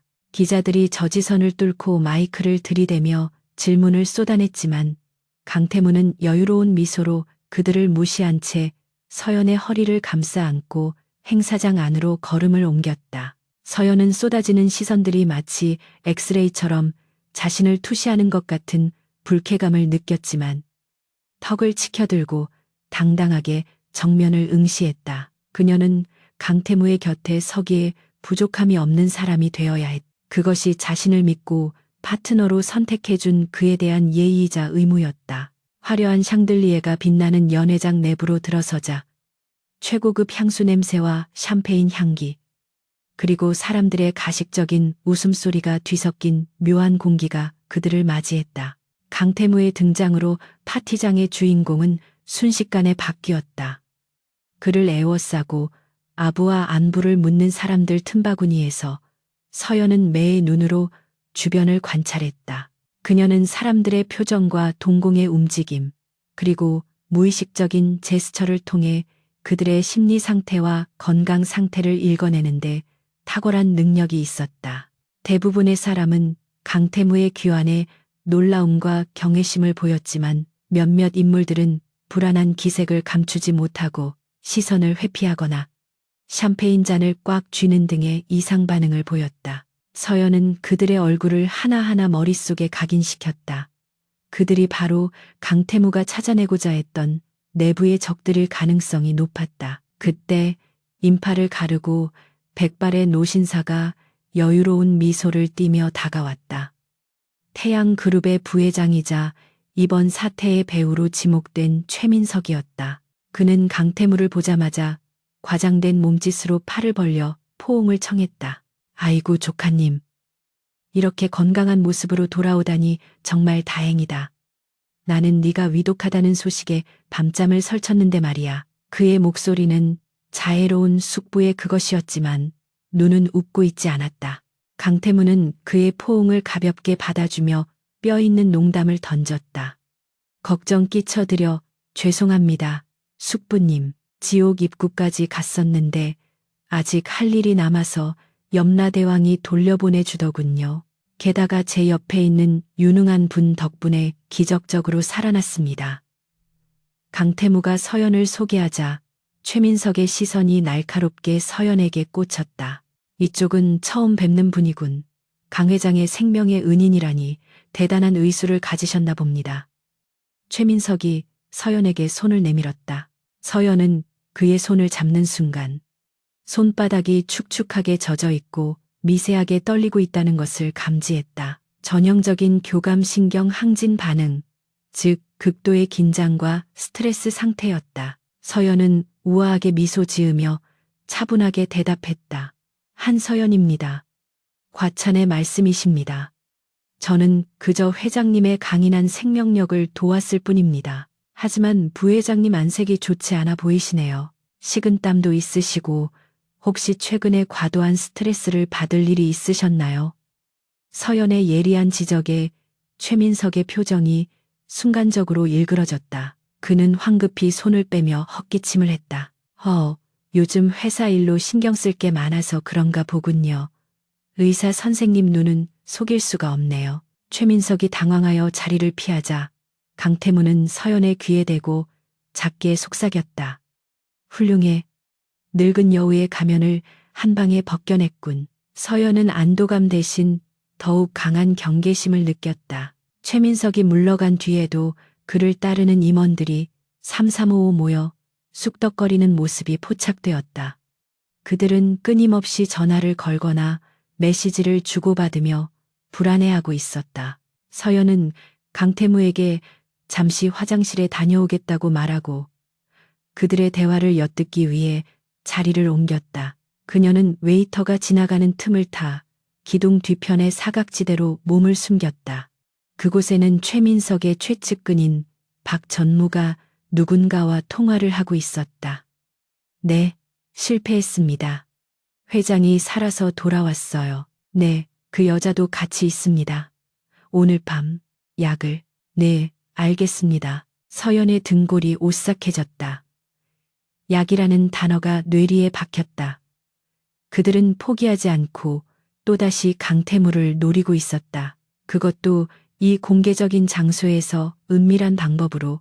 서연은 급히 자리로 돌아가려 했지만 화려한 드레스를 입은 한 무리의 여성들이 그녀의 앞을 가로막았다. 재벌가의 사모님들이나 딸들로 보이는 그녀들은 서연을 위아래로 훑어보며 노골적인 적의를 드러냈다. 어머, 이분은 누구세요? 강 회장님 옆에 붙어 있길래 어느 집안 딸인가 했더니 듣도 보도 못한 얼굴이네. 한 여자가 비꼬는 투로 말을 걸었다. 간호사 출신이라면서요? 신데렐라라도 꿈꾸나 본데 여기는 당신 같은 사람이 올 곳이 아니에요. 물 흐리지 말고 나가주시죠. 평소라면 무시하고 지나갔겠지만 지금은 1분 1초가 급한 상황이었다. 서연은 차가운 눈빛으로 그녀들을 응시했다. 저는 신데렐라가 아니라 회장님의 주치의 자격으로 이 자리에 왔습니다. 그리고 지금 제 눈에는 여러분의 피부에 바른 값비싼 화장품보다 그 아래 감춰진 열등감과 불안이 더 잘 보이네요. 건강이 염려되니 진료 예약이라도 잡아드릴까요? 서연의 기세에 눌린 여자들이 멍하니 입을 벌린 사이 서연은 그들을 지나쳐 강태무에게로 직행했다. 강태무는 무대 위에서 연설을 준비하고 있었다. 서연은 무대 아래에서 그에게 긴급한 눈빛 신호를 보냈다. 강태무는 찰나의 순간 그녀의 신호를 읽어냈고 미세하게 고개를 끄덕이며 연설을 시작했다. 신사숙녀 여러분, 오늘 이 자리에 서게 되어 영광입니다. 최근 저에 대한 여러 가지 불미스러운 소문이 있었지만 보시다시피 저는 건재합니다. 그리고 오늘 이 자리에서 태양그룹의 새로운 미래를 위한 중대한 발표를 하려 합니다. 강태무의 목소리는 힘차고 확신에 차 있었다. 장내는 숨소리조차 들리지 않을 만큼 조용해졌다. 최민석과 그 일당들은 긴장한 표정으로 강태무를 주시했다.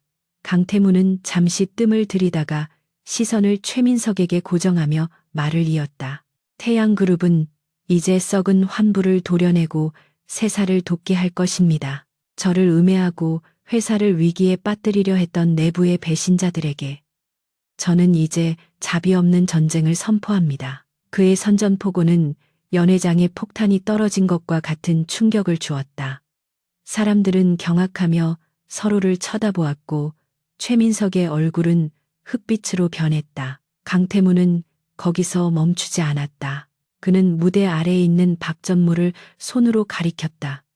박전무님, 아까 급하게 통화하시던 내용은 잘 해결되었습니까? 제가 살아 돌아온 게 그렇게 곤란하셨나 봅니다. 모든 시선이 박전무에게 쏠렸고 그는 사색이 되어 뒷걸음질 쳤다. 이것은 강태무가 준비한 고도의 심리전이었다. 공개적인 장소에서 그들의 죄를 암시함으로써 그들을 공포에 몰아넣고 스스로 무너지게 만드는 전략이었다. 서연은 무대 아래에서 강태무의 등을 바라보며 전율을 느꼈다. 그는 단순히 힘으로 찍어 누르는 폭군이 아니라 판 전체를 읽고 조종하는 지략가였다. 연설이 끝나고 강태무가 무대에서 내려오자 서연은 즉시 그에게 다가가 팔을 부축했다. 사람들의 시선이 두 사람에게 집중되었지만 강태무의 이마에는 식은땀이 맺혀 있었다. 긴장이 풀리자 억눌러왔던 통증이 밀려오는 듯했다. 괜찮으세요? 서연이 걱정스럽게 물었다. 강태무는 작게 고개를 저었다. 아니, 놈들이 움직일 거야. 박전무의 반응을 봤어? 놈들은 이제 쥐새끼처럼 궁지에 몰렸어. 오늘 밤 안으로 승부를 보려 할 거야. 그는 서연의 손을 꽉 잡았다. 지금부터는 내 곁에서 한시도 떨어지지 마. 당신이 내 유일한 방패이자 무기야. 그때 웨이터가 다가와 쟁반에 담긴 샴페인과 물을 권했다. 강태무는 자연스럽게 물잔을 집어 들려 했다. 하지만 서연의 눈이 반짝였다. 그녀는 웨이터의 손끝이 미세하게 떨리는 것을 보았고 물잔의 가장자리에 묻은 아주 희미한 가루 자국을 발견했다. 그리고 결정적으로 그 물에서는 일반적인 생수에서 날 수 없는 미미한 아몬드 향이 났다. 청산가리 계열의 독극물 특유의 냄새였다. 서연은 반사적으로 강태무의 팔을 낚아채며 물잔을 쳐냈다. 쨍그랑 유리잔이 바닥에 떨어지며 산산조각 났고 물이 쏟아진 카펫 위로 하얀 거품이 일었다. 연회장은 다시 한번 비명과 혼란에 휩싸였다. 마시면 안 돼요. 서연의 외침이 울려 퍼졌다. 웨이터는 당황하여 도망치려 했지만 이미 대기하고 있던 차 성운 실장의 경호원들에게 제압당했다. 강태무는 깨진 물잔과 제압당한 웨이터 그리고 창백하게 질린 최민석을 번갈아 바라보았다. 그의 눈동자는 분노로 차갑게 타오르고 있었다. 서연은 떨리는 손으로 강태무의 맥박을 확인했다. 다행히 그는 마시지 않았다. 그녀는 안도의 한숨을 내쉬며 생각했다. 적들은 상상 이상으로 비열하고 대담했다. 하지만 그들은 한 가지를 간과했다. 강태무의 곁에는 생명을 지키는 일에 평생을 바친 그 누구보다 예리한 눈을 가진 의사 한서연이 있다는 사실을 말이다. 이 사건은 단순한 암살 미수가 아니라 강태무가 반격할 수 있는 가장 확실한 명분과 증거가 되어줄 것이었다. 소동이 정리되고 경찰이 출동하는 사이 강태무와 서연은 경호원들의 호의를 받으며 비상구로 빠져나갔다. 차에 타자마자 강태무는 고통스러운 신음을 토해내며 시트 깊숙이 몸을 묻었다. 서연은 그에게 진통제를 주사하며 말했다. 정말 무모했어요. 제가 없었으면 어쩔 뻔했나요? 강태무는 힘겹게 눈을 뜨고 그녀를 바라보았다. 알고 있었어. 당신이 막아줄 거라는 걸. 그래서 망설임 없이 잔을 집은 거야. 그의 말에 서연은 말문이 막혔다. 그는 자신의 목숨을 담보로 서연의 능력을 믿고 도박을 건 것이었다. 미친 짓이었지만 그만큼 그녀를 전적으로 신뢰한다는 뜻이기도 했다. 차는 어둠을 뚫고 다시 안전가옥으로 질주했다. 오늘 밤의 파티는 끝났지만 진짜 전쟁은 이제부터 시작이었다. 독이 든 성배는 깨졌고 이제는 그 독을 만든 자들에게 되돌려줄 차례였다. 안전가옥으로 돌아오는 차 안은 무거울 정도의 침묵으로 가득 차 있었다.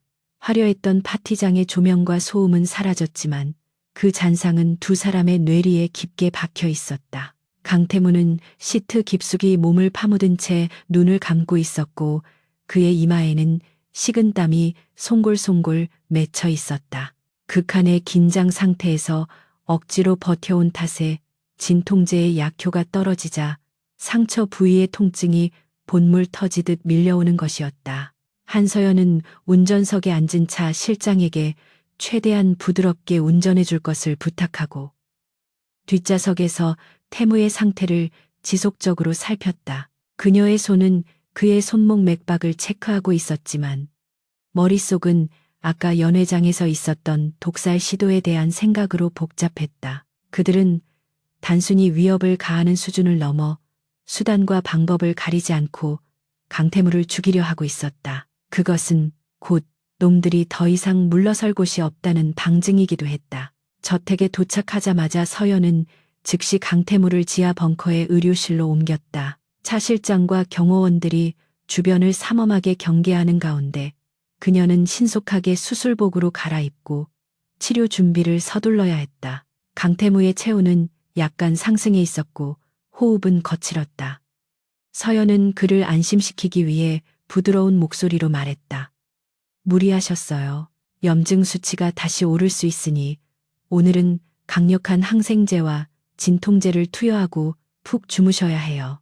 태무는 힘겹게 눈을 뜨고 그녀를 바라보았다. 당신 덕분에 살았어. 아까 그 물, 당신이 아니었으면 난 지금쯤 시체실에 있었겠지. 그의 목소리에는 깊은 신뢰와 고마움이 담겨 있었다. 서연은 링거 거치대에 수액팩을 걸며 옅은 미소를 지었다. 제 환자를 지키는 건 당연한 의무예요. 이제 아무 생각 말고 쉬세요. 서연은 약품 냉장고에서 오늘 오전에 새로 배달된 앰플 상자를 꺼냈다. 태양그룹 계열사인 태양제약에서 직송된 특수의약품들이었다. 그녀는 습관적으로 앰플의 유통기한과 라벨을 확인하고 주사기에 약물을 채우려 했다. 그런데 그 순간 서연의 손동작이 공중에서 딱 멈췄다. 형광등 불빛 아래 비친 투명한 앰플 병 속에서 아주 미세한, 육안으로는 거의 식별하기 힘든 부유물이 반짝인 것이다. 일반적인 항생제 주사액은 완벽하게 투명해야 했다. 그녀의 예민한 감각이 경고음을 울렸다. 서연은 주사기 바늘을 앰플 고무막에 꽂으려던 것을 멈추고 돋보기를 가져와 막의 부분을 정밀하게 관찰했다. 그리고 그녀의 등골이 서늘해졌다. 고무막의 중앙에 아주 미세한, 바늘로 찌른 듯한 자국이 남아 있었던 것이다. 멈춰요. 아무도 들어오지 못하게 하세요.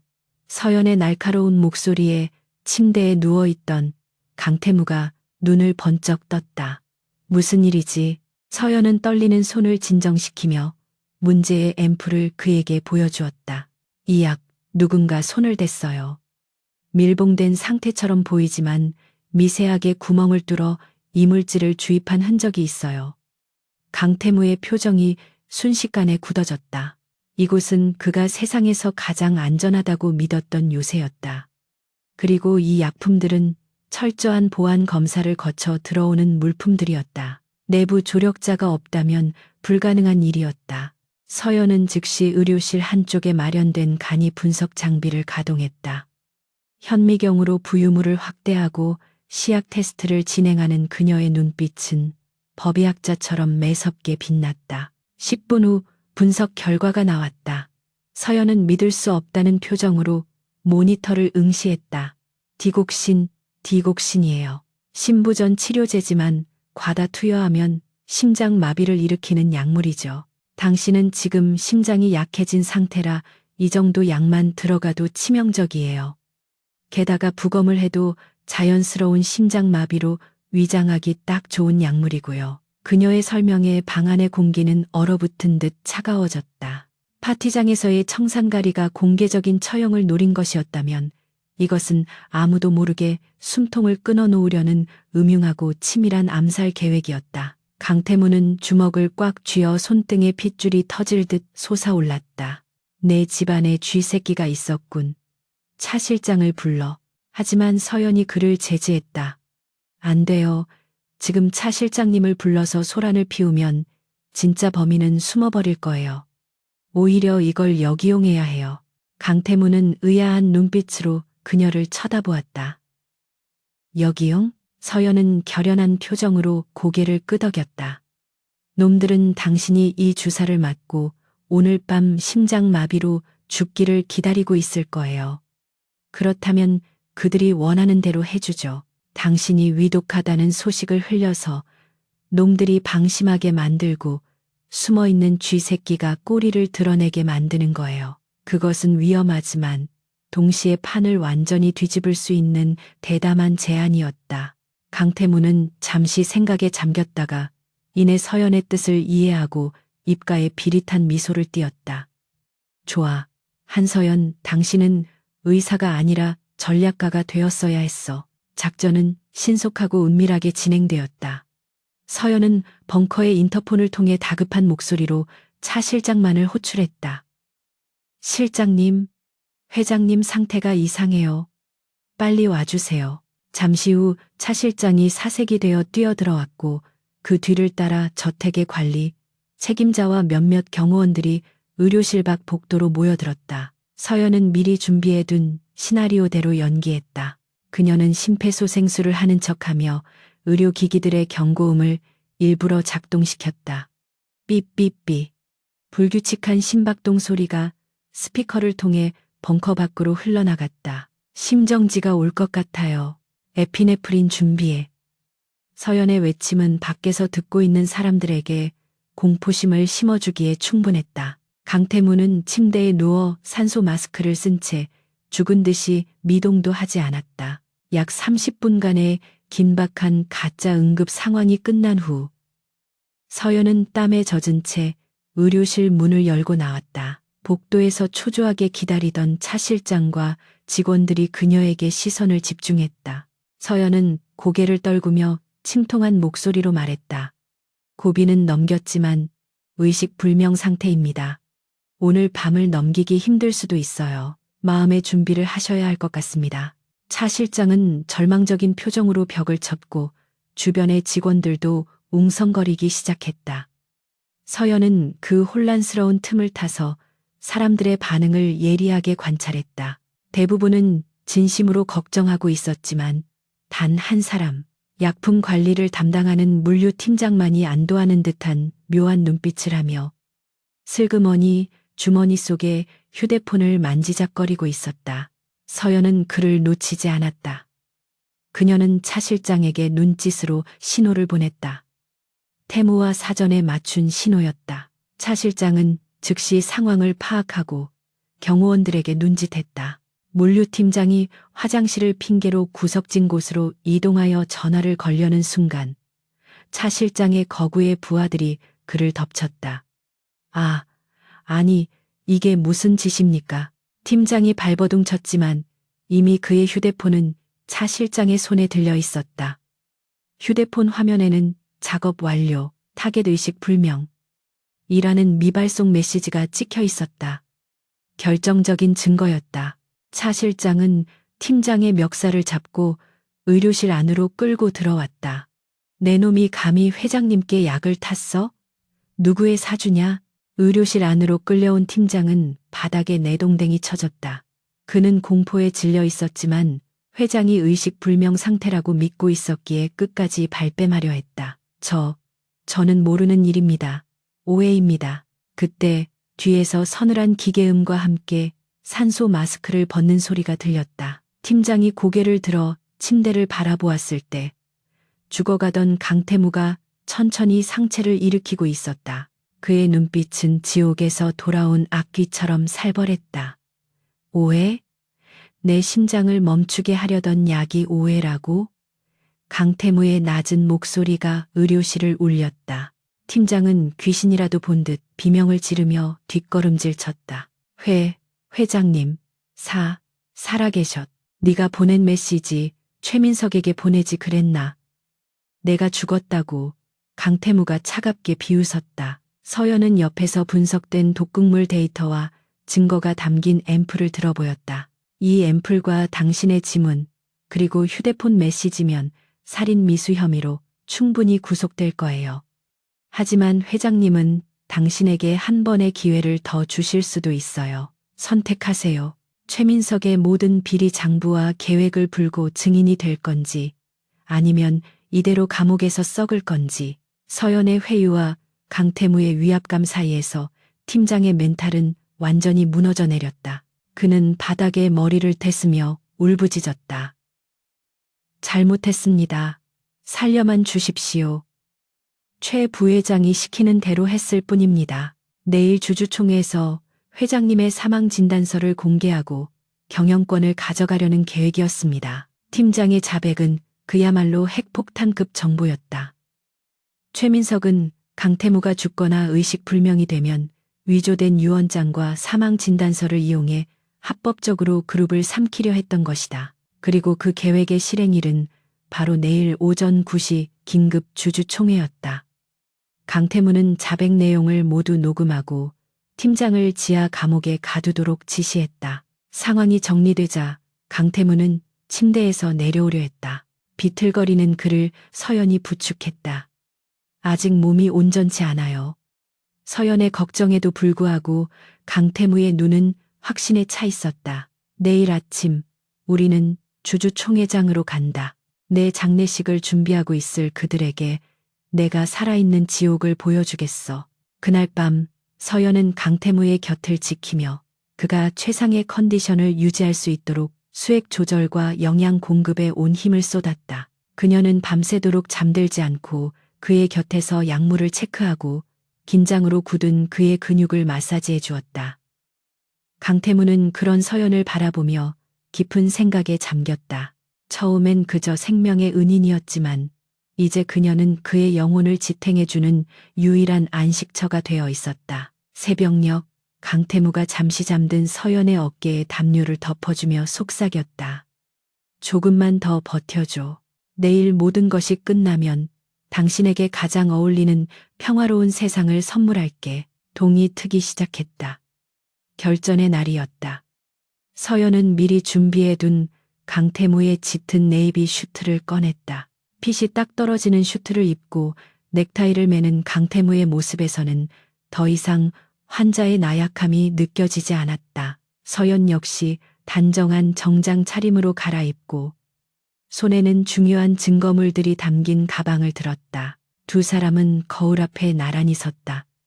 강태무가 서연의 손을 잡았다. 준비됐나?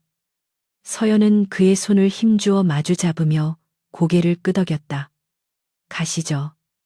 당신의 왕좌를 되찾으러. 검은색 리무진 군단이 안전가옥을 빠져나와 여의도 태양그룹 본사를 향해 질주하기 시작했다. 서울의 아침해가 떠오르며 도시를 비추었지만 태양그룹 회의실에는 짙은 어둠이 깔려 있었다. 최민석과 그 일당들은 샴페인을 터뜨릴 준비를 하고 있었지만 그들은 꿈에도 몰랐다.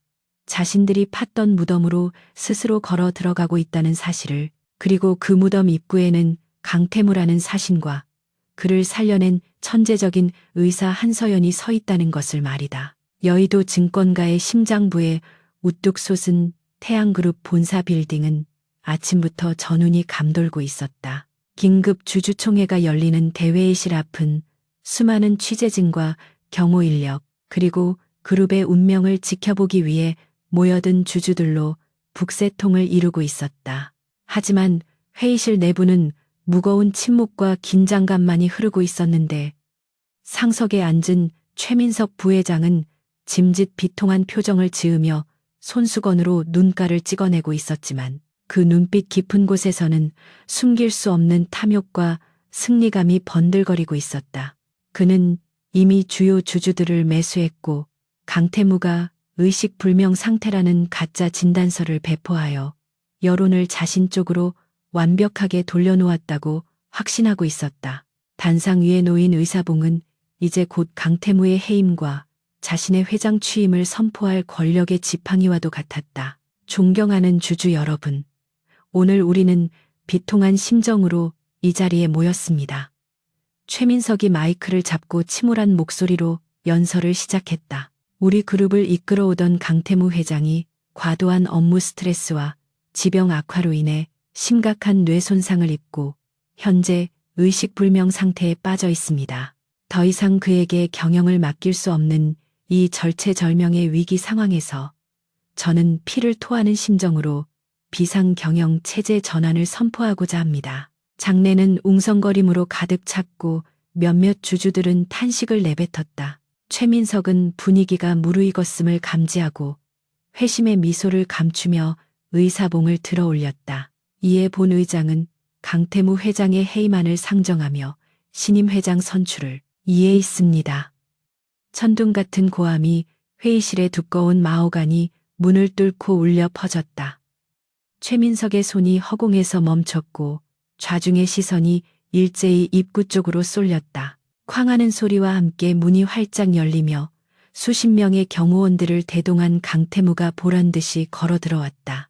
그는 휠체어나 환자복 차림이 아니라 티끌 하나 없는 완벽한 네이비 슈트 차림으로 당당하게 서 있었다. 그리고 그 옆에는 냉철한 표정의 한서연이 중요한 서류 가방을 든 채 그를 보좌하고 있었다.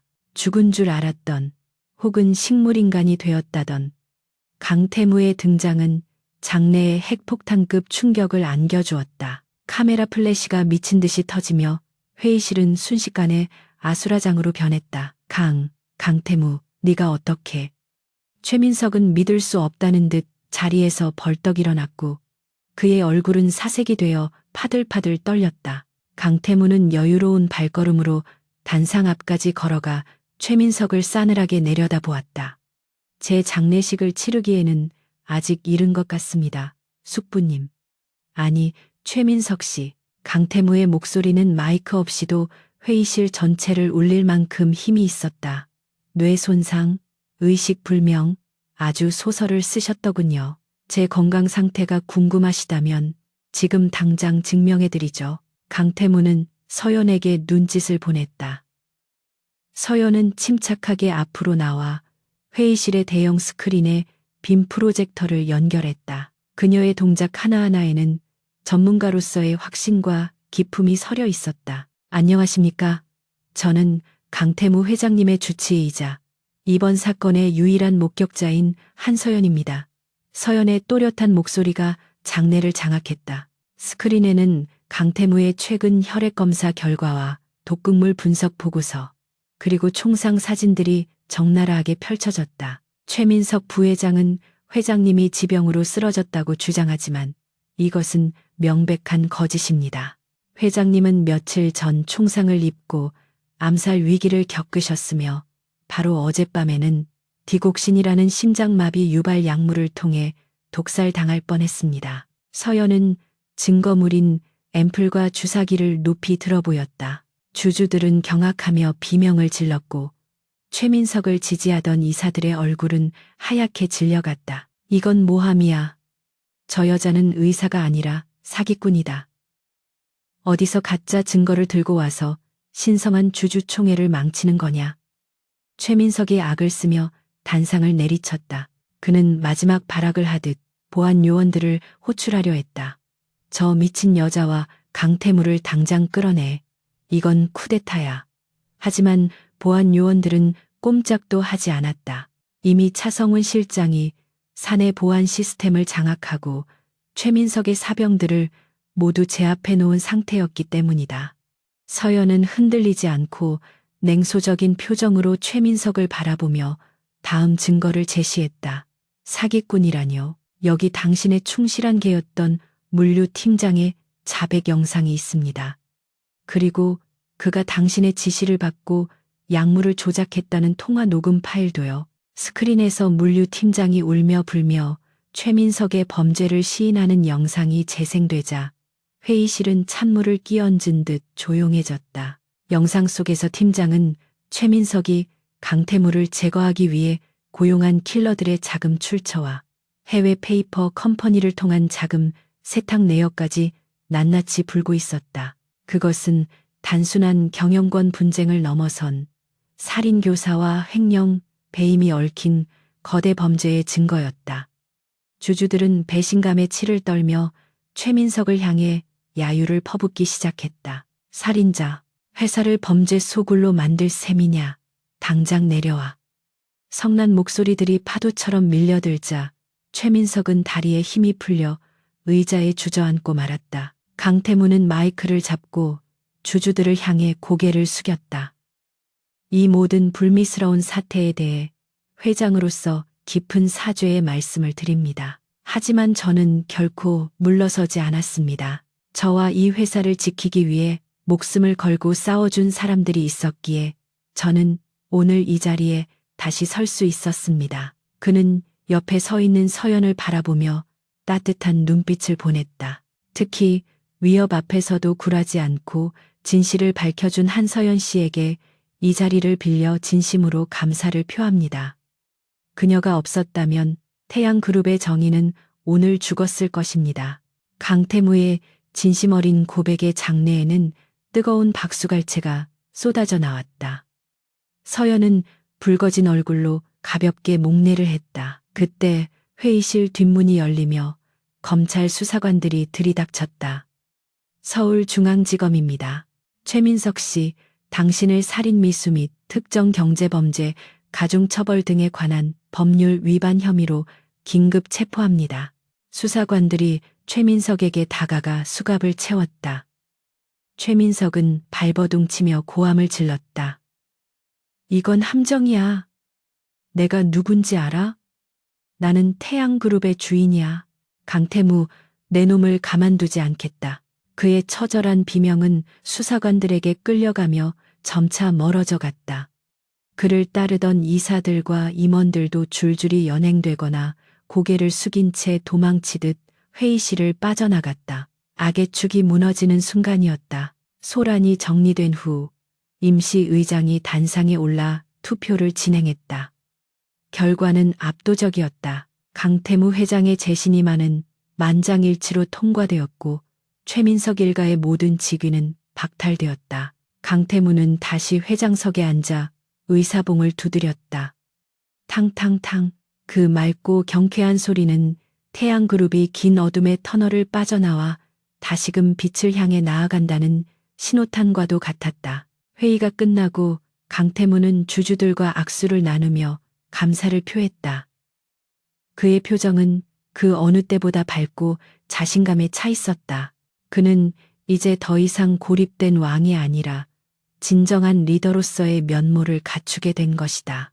모든 일정이 끝나고 텅 빈 회의실에 강태무와 서연 단둘만이 남았다. 창밖으로는 찬란한 오후의 햇살이 쏟아져 들어와 두 사람을 비추었다. 강태무는 긴장이 풀린 듯 넥타이를 느슨하게 풀며 서연에게 다가갔다. 끝났군. 당신 덕분에. 서연은 창밖을 바라보다가 그를 향해 돌아섰다. 아니요. 회장님이 포기하지 않으셨기 때문이에요. 저는 그저 거들었을 뿐이고요. 태무는 고개를 저으며 그녀의 앞으로 한 걸음 더 다가섰다. 그의 눈빛이 깊고 그윽하게 변했다. 한서연. 당신은 나에게 의사 그 이상이야. 당신은 나의 구원자이자 파트너였어. 이제 약속을 지킬 차례군. 서연은 심장이 두근거리는 것을 느꼈다. 그가 말하는 약속이 무엇인지 알고 있었기 때문이다. 무슨 약속이요? 병원을 다시 세워주신다는 거요? 그녀가 일부러 모른 척 묻자 강태무는 피식 웃으며 주머니에서 작은 벨벳 상자를 꺼냈다. 반지가 아닌 낡은 열쇠 하나가 들어있었다. 당신의 낡은 병원 말이야. 이미 재건축 설계를 마쳤어. 하지만 그 전에 당신에게 제안하고 싶은 게 있어. 그는 잠시 뜸을 들이다가 진지한 표정으로 말했다. 나와 함께 해주지 않겠어? 태양그룹 재단 병원의 원장으로서 그리고 강태무의 사람으로서. 그것은 단순한 스카우트 제의가 아니었다. 그것은 그의 인생에 들어와 달라는 간절한 고백이었다. 서연은 열쇠를 받아 들고 잠시 망설였다. 화려한 재벌가, 권력의 중심, 그리고 강태무라는 매력적인 남자. 모든 것이 꿈만 같은 제안이었다. 하지만 그녀의 마음속 깊은 곳에는 여전히 빗소리가 들리던 그 작고 허름한 시골 병원, 돈 없고 힘없는 환자들을 돌보던 자신의 모습이 남아 있었다. 그녀는 태무의 눈을 똑바로 바라보며 미소 지었다. 회장님, 저는 화려한 왕관보다는 낡은 청진기가 더 어울리는 사람이에요. 하지만 그녀는 열쇠를 꽉 쥐었다. 당신이 아플 때 언제든지 달려갈 수 있는 거리에 있겠다는 약속은 드릴게요. 강태무는 그녀의 거절 아닌 거절을 예상했다는 듯 씁쓸하면서도 후련한 미소를 지었다. 그녀가 권력이나 돈을 캤는 사람이 아니었기에 자신이 사랑하게 되었다는 것을 다시 한번 깨달았기 때문이다. 그걸로 충분해. 당신이 어디에 있든 내가 당신을 찾아갈 테니까. 두 사람은 서로를 마주보며 웃음을 터뜨렸다. 비즈니스 파트너에서 생사를 함께한 전우로, 그리고 이제는 서로의 영혼을 이해하는 동반자로. 그들의 관계는 어떤 말로도 정의할 수 없는 깊은 신뢰로 이어져 있었다. 회의실 문을 열고 나가는 두 사람의 뒷모습은 그 어느 때보다 당당하고 아름다웠다. 전쟁은 끝났고 이제 그들에게는 새로운 평화와 어쩌면 사랑이라고 부를 수 있는 감정이 싹트고 있었다. 복도로 나오자 차성훈 실장이 기다리고 있었다. 회장님, 기자회견 준비가 끝났습니다. 그리고 한 선생님, 병원 복구 작업팀이 현장에 도착했다고 합니다. 태무와 서연은 서로를 바라보며 고개를 끄덕였다. 각자의 자리로 돌아갈 시간이었다. 하지만 그들은 알고 있었다. 이것이 이별이 아님을. 태양 아래 그림자가 없듯이 그들은 언제나 서로의 곁에서 가장 든든한 지원군이 되어줄 것이라는 사실을.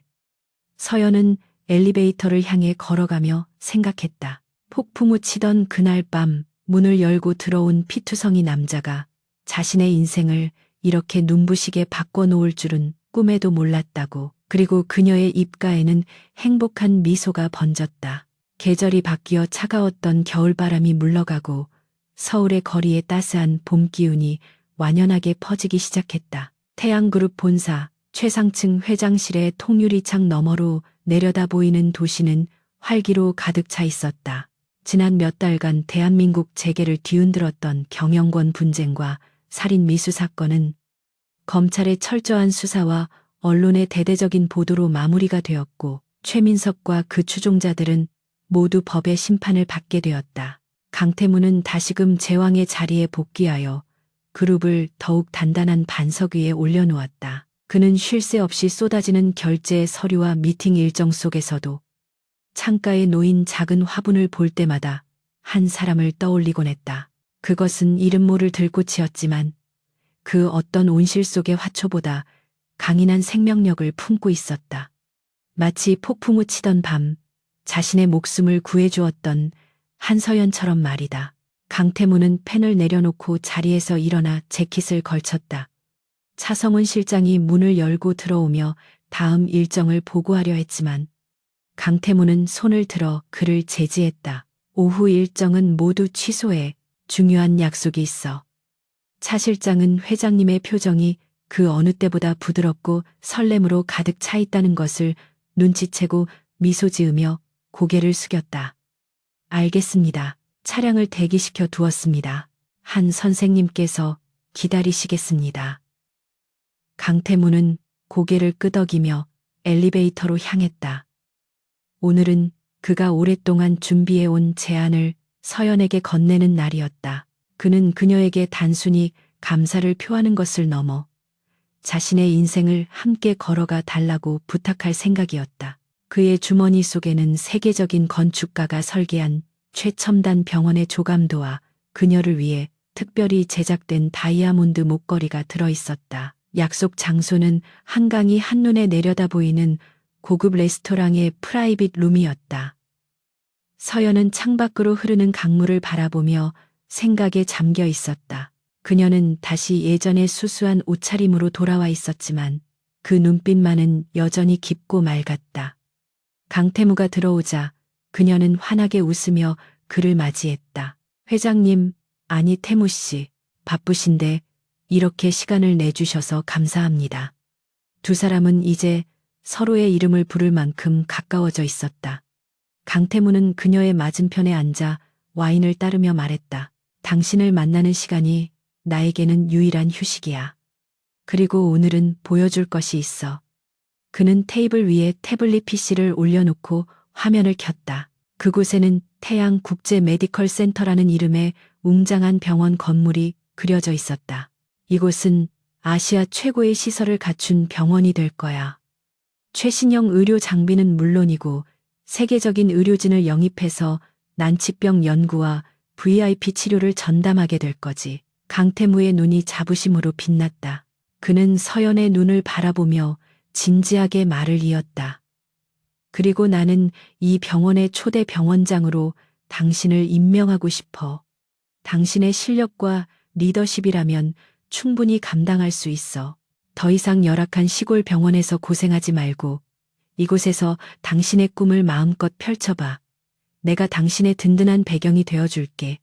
그것은 모든 의사들이 꿈꾸는 최고의 제안이었다. 부와 명예, 그리고 권력까지 한 번에 거머쥘 수 있는 기회였다. 강태무는 서연이 당연히 기뻐하며 수락할 것이라고 믿어 의심치 않았다. 하지만 서연의 표정은 예상과 달랐다. 그녀는 화면 속의 화려한 병원을 바라보며 잠시 침묵하더니 천천히 고개를 저으며 씁쓸한 미소를 지었다. 태무 씨, 정말 훌륭한 병원이에요. 당신의 비전과 추진력에 다시 한번 감탄했어요. 하지만 이 자리는 제가 있을 곳이 아니에요. 강태무는 당황한 기색을 감추지 못하고 물었다. 무슨 소리야? 당신은 최고의 의사야. 이런 시설에서 일할 자격이 충분해. 내가 당신을 위해 모든 것을 준비했어. 서연은 찻잔을 만지작거리며 차분하게 대답했다. 네, 저는 의사예요. 하지만 제가 의사가 된 이유는 VIP들의 건강관리나 병원의 수익을 창출하기 위해서가 아니에요. 저는 돈이 없어서 치료받지 못하는 사람들, 밤늦게 갈 곳이 없어 고통받는 사람들의 손을 잡아주고 싶어요. 서연은 창밖의 화려한 서울 야경을 가리켰다. 저 불빛 아래에는 여전히 아프고 소외된 사람들이 많아요. 태무 씨가 지으려는 병원은 훌륭하지만 그 문턱은 너무 높아요. 제가 하늘의원에 머무는 이유는 그곳이 저를 가장 필요로 하는 곳이기 때문이에요. 저는 화려한 가운보다는 흙 묻은 작업복이 더 편한 사람인가 봐요. 그녀의 말은 단호했지만 따뜻했다. 강태무는 멍하니 그녀를 바라보았다. 그는 자신이 그녀를 사랑하게 된 이유가 바로 이런 올곧은 신념 때문이었음을 다시금 깨달았다. 그녀를 황금 세장에 가두어 보호하려 했던 자신의 생각이 얼마나 이기적이고 좁았는지를 인정할 수밖에 없었다. 그녀는 결코 누군가의 소유물이 되거나 안주할 사람이 아니었다. 그렇다고 해서 당신을 그 위험하고 열악한 곳에 다시 방치할 수는 없어. 또다시 깡패들이 들이닥칠 수도 있고 폭풍우가 몰아칠 수도 있어. 당신이 다치는 걸 보는 건 나에게 죽음보다 더한 고통이야. 강태무의 목소리가 떨렸다. 그것은 사랑하는 사람을 잃고 싶지 않은 남자의 절절한 고백이었다. 서연은 그의 손등 위에 자신의 손을 포개며 부드럽게 말했다. 알아요, 당신 마음. 그래서 제가 타협안을 하나 제안할게요. 그녀의 눈이 반짝였다. 제가 병원장 자리는 거절하겠지만 당신의 파트너로서 재단 이사직은 수락할게요. 대신 태양그룹의 후원을 받아 전국 산간 오지와 의료 사각지대를 찾아다니는 이동진료센터를 만들어주세요. 저는 그 프로젝트의 총책임자가 되어 현장을 누빌게요. 그리고 하늘 의원은 그 거점이 될 거고요. 강태무는 잠시 그녀의 제안을 곱씹어 보았다. 이동진료센터, 그것은 수익성은 없지만 기업의 사회적 책임을 다하고 그녀의 이상을 실현할 수 있는 완벽한 접점이었다. 게다가 그룹의 자본력으로 그녀에게 최고의 보안팀과 장비를 지원해 줄 수 있으니 안전 문제도 해결될 수 있었다. 강태무의 입가에 서서히 미소가 번졌다. 한서연, 당신은 정말 못 말리는 여자군. 내 수천억 원짜리 병원 제안을 거절하고 기어이 험한 길을 가겠다고 하다니. 서연도 마주 웃었다. 그게 제가 당신을 구한 방식이잖아요. 가장 험한 길에서 가장 확실한 방법으로 우리는 서로 다른 곳에 서 있어도 같은 곳을 바라볼 수 있어요. 당신은 높은 곳에서 세상을 바꾸고 저는 낮은 곳에서 사람을 살리는 거죠. 두 사람은 레스토랑을 나와 한강공원을 거닐었다. 밤 공기는 상쾌했고 강물에 비친 달빛은 두 사람의 앞길을 비추는 듯했다. 강태무는 서연의 어깨를 감싸 안으며 말했다. 좋아, 당신 뜻대로 해.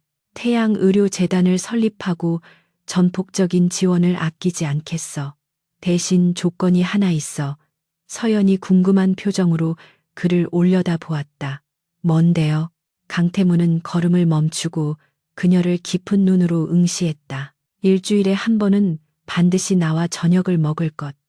그리고 무슨 일이 있어도 다치지 말 것. 만약 당신 몸에 생책이 하나라도 난다면 그날로 병원을 통째로 들어다가 내 집 마당으로 옮겨 놓을 거야. 그의 귀여운 협박에 서연은 소리내어 웃었다. 알겠어요. 회장님의 명령을 따르죠. 그로부터 1년 후 강원도의 한 산골 마을.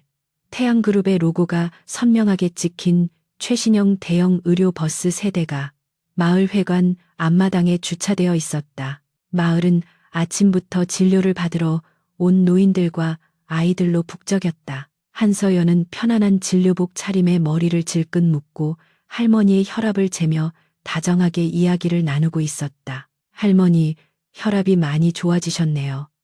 약 꼬박꼬박 잘 드시고 계시죠? 짠 음식은 줄이셔야 해요. 할머니는 서연의 손을 꼭 잡으며 고마워했다. 아이고, 선생님 덕분에 내가 살지. 저번엔 헬기까지 불러줘서 우리 영감 살려주더니 정말 복 받을 거야. 서연은 땀을 닦으며 환하게 미소 지었다. 비록 몸은 고됐지만 그녀의 얼굴에는 생기가 넘쳐 흘렀다. 진료가 한창일 무렵 마을 입구에서 흙먼지를 일으키며 검은색 최고급 세단 한 대가 들어왔다. 시골 풍경과는 전혀 어울리지 않는 차의 등장에 마을 사람들의 시선이 쏠렸다. 차 문이 열리고 선글라스를 낀 강태무가 내렸다. 그는 흙바닥에 먼지가 묻는 것도 아랑곳하지 않고 성큼성큼 진료 천막 쪽으로 걸어왔다. 그의 뒤에는 차성훈 실장과 직원들이 양손 가득 간식과 의료물품 박스를 들고 따르고 있었다. 서연은 그를 발견하고 놀라움과 반가움이 섞인 표정으로 다가갔다. 태무 씨, 오늘 이사회에 있다고 하지 않았어요? 여기까지 어쩐 일이에요? 강태무는 선글라스를 벗으며 짐짓 엄한 표정을 지었다. 이사회가 중요해? 아니면 내 여자친구가 밥은 먹고 일하는지 확인하는 게 중요해? 보고서 보니까 오늘 환자가 100명이 넘는다던데 점심도 거르고 있을 게 뻔해서 왔지. 그는 서연의 이마에 맺힌 땀방울을 손수건으로 닦아주었다. 주변에 있던 간호사들과 마을 사람들이 휘파람을 불며 환호성을 질렀다. 서연은 얼굴이 붉어졌지만 그의 다정한 손길을 피하지 않았다. 회장님이 이렇게 농땡이 피우셔도 돼요? 그녀의 농담에 태무는 피식 웃으며 그녀의 어깨를 감싸 안았다. 내가 회장인데 누가 뭐라 그래? 그리고 나도 여기 투자자로서 현장 시찰 나온 거야. 점심시간 마을 회관 평상에 둘러앉아 마을 사람들과 함께 비빔밥을 먹는 재벌 회장의 모습은 기묘하면서도 훈훈한 광경이었다. 강태무는 처음에는 낯설어 했지만 서연이 건네주는 고추장 묻은 숟가락을 받아먹으며 어느새 그 분위기에 녹아들었다. 그는 더 이상 차가운 얼음성의 왕자가 아니었다. 사랑하는 여자가 지키고자 하는 세상을 이해하고 그 세상의 일부가 되기 위해 노력하는 따뜻한 사람이었다. 서연은 그런 그를 바라보며 가슴 벅찬 행복을 느꼈다. 두 사람은 서로 다른 세계에서 태어나 전혀 다른 삶을 살아왔지만 운명적인 그날 밤의 만남을 통해 서로에게 가장 필요한 존재가 되었다. 해질녘 진료를 모두 마치고 뒷정리를 끝낸 서연과 태무는 마을 언덕 위에 있는 오래된 정자에 올랐다. 발 아래로 평화로운 시골 마을의 풍경과 붉게 물든 노을이 펼쳐져 있었다. 태무는 서연의 손을 잡고 조용히 말했다. 후회하지 않아. 서울의 화려한 생활을 버리고 이곳에 남은 거. 서연은 고개를 저으며 그의 어깨에 머리를 기대었다. 전혀요. 제 손길이 닿아서 나아지는 사람들을 보는 것. 그리고 당신이 이렇게 나를 찾아와 주는 것. 이 두 가지면 내 인생은 완벽해요. 당신은요, 저 때문에 귀찮은 일이 많아졌잖아요. 강태무는 서연의 손을 들어 입술을 맞추었다. 당신을 만나기 전에 내 삶은 흑백 영화 같았어. 성공과 돈은 있었지만 색채가 없었지. 하지만 당신을 만난 후로 내 세상은 온통 총천연색이야. 때로는 피 튀기는 붉은색이기도 했고 우울한 회색이기도 했지만 지금은 저 노을처럼 따뜻한 주황색이야. 당신이 내 심장을 다시 뛰게 만들었으니까. 그의 고백은 그 어떤 시보다 아름다웠다. 서연은 눈시울이 붉어짐을 느끼며 그를 마주 보았다. 사랑해요, 태무 씨. 나의 환자이자 나의 영웅. 태무는 미소 지으며 그녀를 품에 안았다. 나도 사랑해, 서연. 나의 의사 선생님. 그리고 나의 태양. 두 사람의 그림자가 노을 속에 하나로 겹쳐졌다. 멀리서 들려오는 풍경 소리와 바람 소리가 그들의 미래를 축복하는 듯했다. 강태무와 한서연. 두 사람은 앞으로도 수많은 시련과 도전에 직면할 것이다. 하지만 그들은 두려워하지 않을 것이다. 서로가 서로의 등을 지켜주는 가장 강력한 방패이자 길을 잃지 않게 비춰주는 등대임을 알기 때문이다. 폭풍우가 지나간 자리에는 언제나 더 찬란한 태양이 떠오르는 법이다. 그들의 이야기는 여기서 끝나지만 그들이 만들어갈 세상은 이제부터 시작이었다.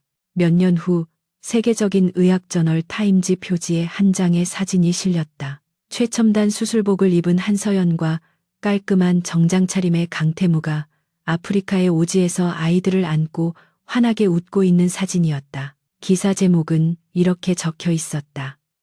자본과 인술의 가장 완벽한 동행. 태양재단이 보여준 기적. 강태무 회장은 인터뷰에서 이렇게 말했다. 비즈니스는 이윤을 남기는 것이지만 인생은 사람을 남기는 것입니다. 저에게 그 진리를 가르쳐 준 사람은 바로 제 아내 한서연입니다. 서연은 그 기사를 오려 진료실 벽 가장 잘 보이는 곳에 붙여두었다. 그리고 오늘도 어김없이 찾아오는 환자들을 향해 세상에서 가장 따뜻한 목소리로 인사했다. 어서 오세요. 어디가 불편하신가요? 그녀의 청진기가 환자의 가슴에 닿을 때마다, 그리고 강태무의 서명이 결제 서류에 남겨질 때마다 세상은 조금씩 더 따뜻해지고 있었다.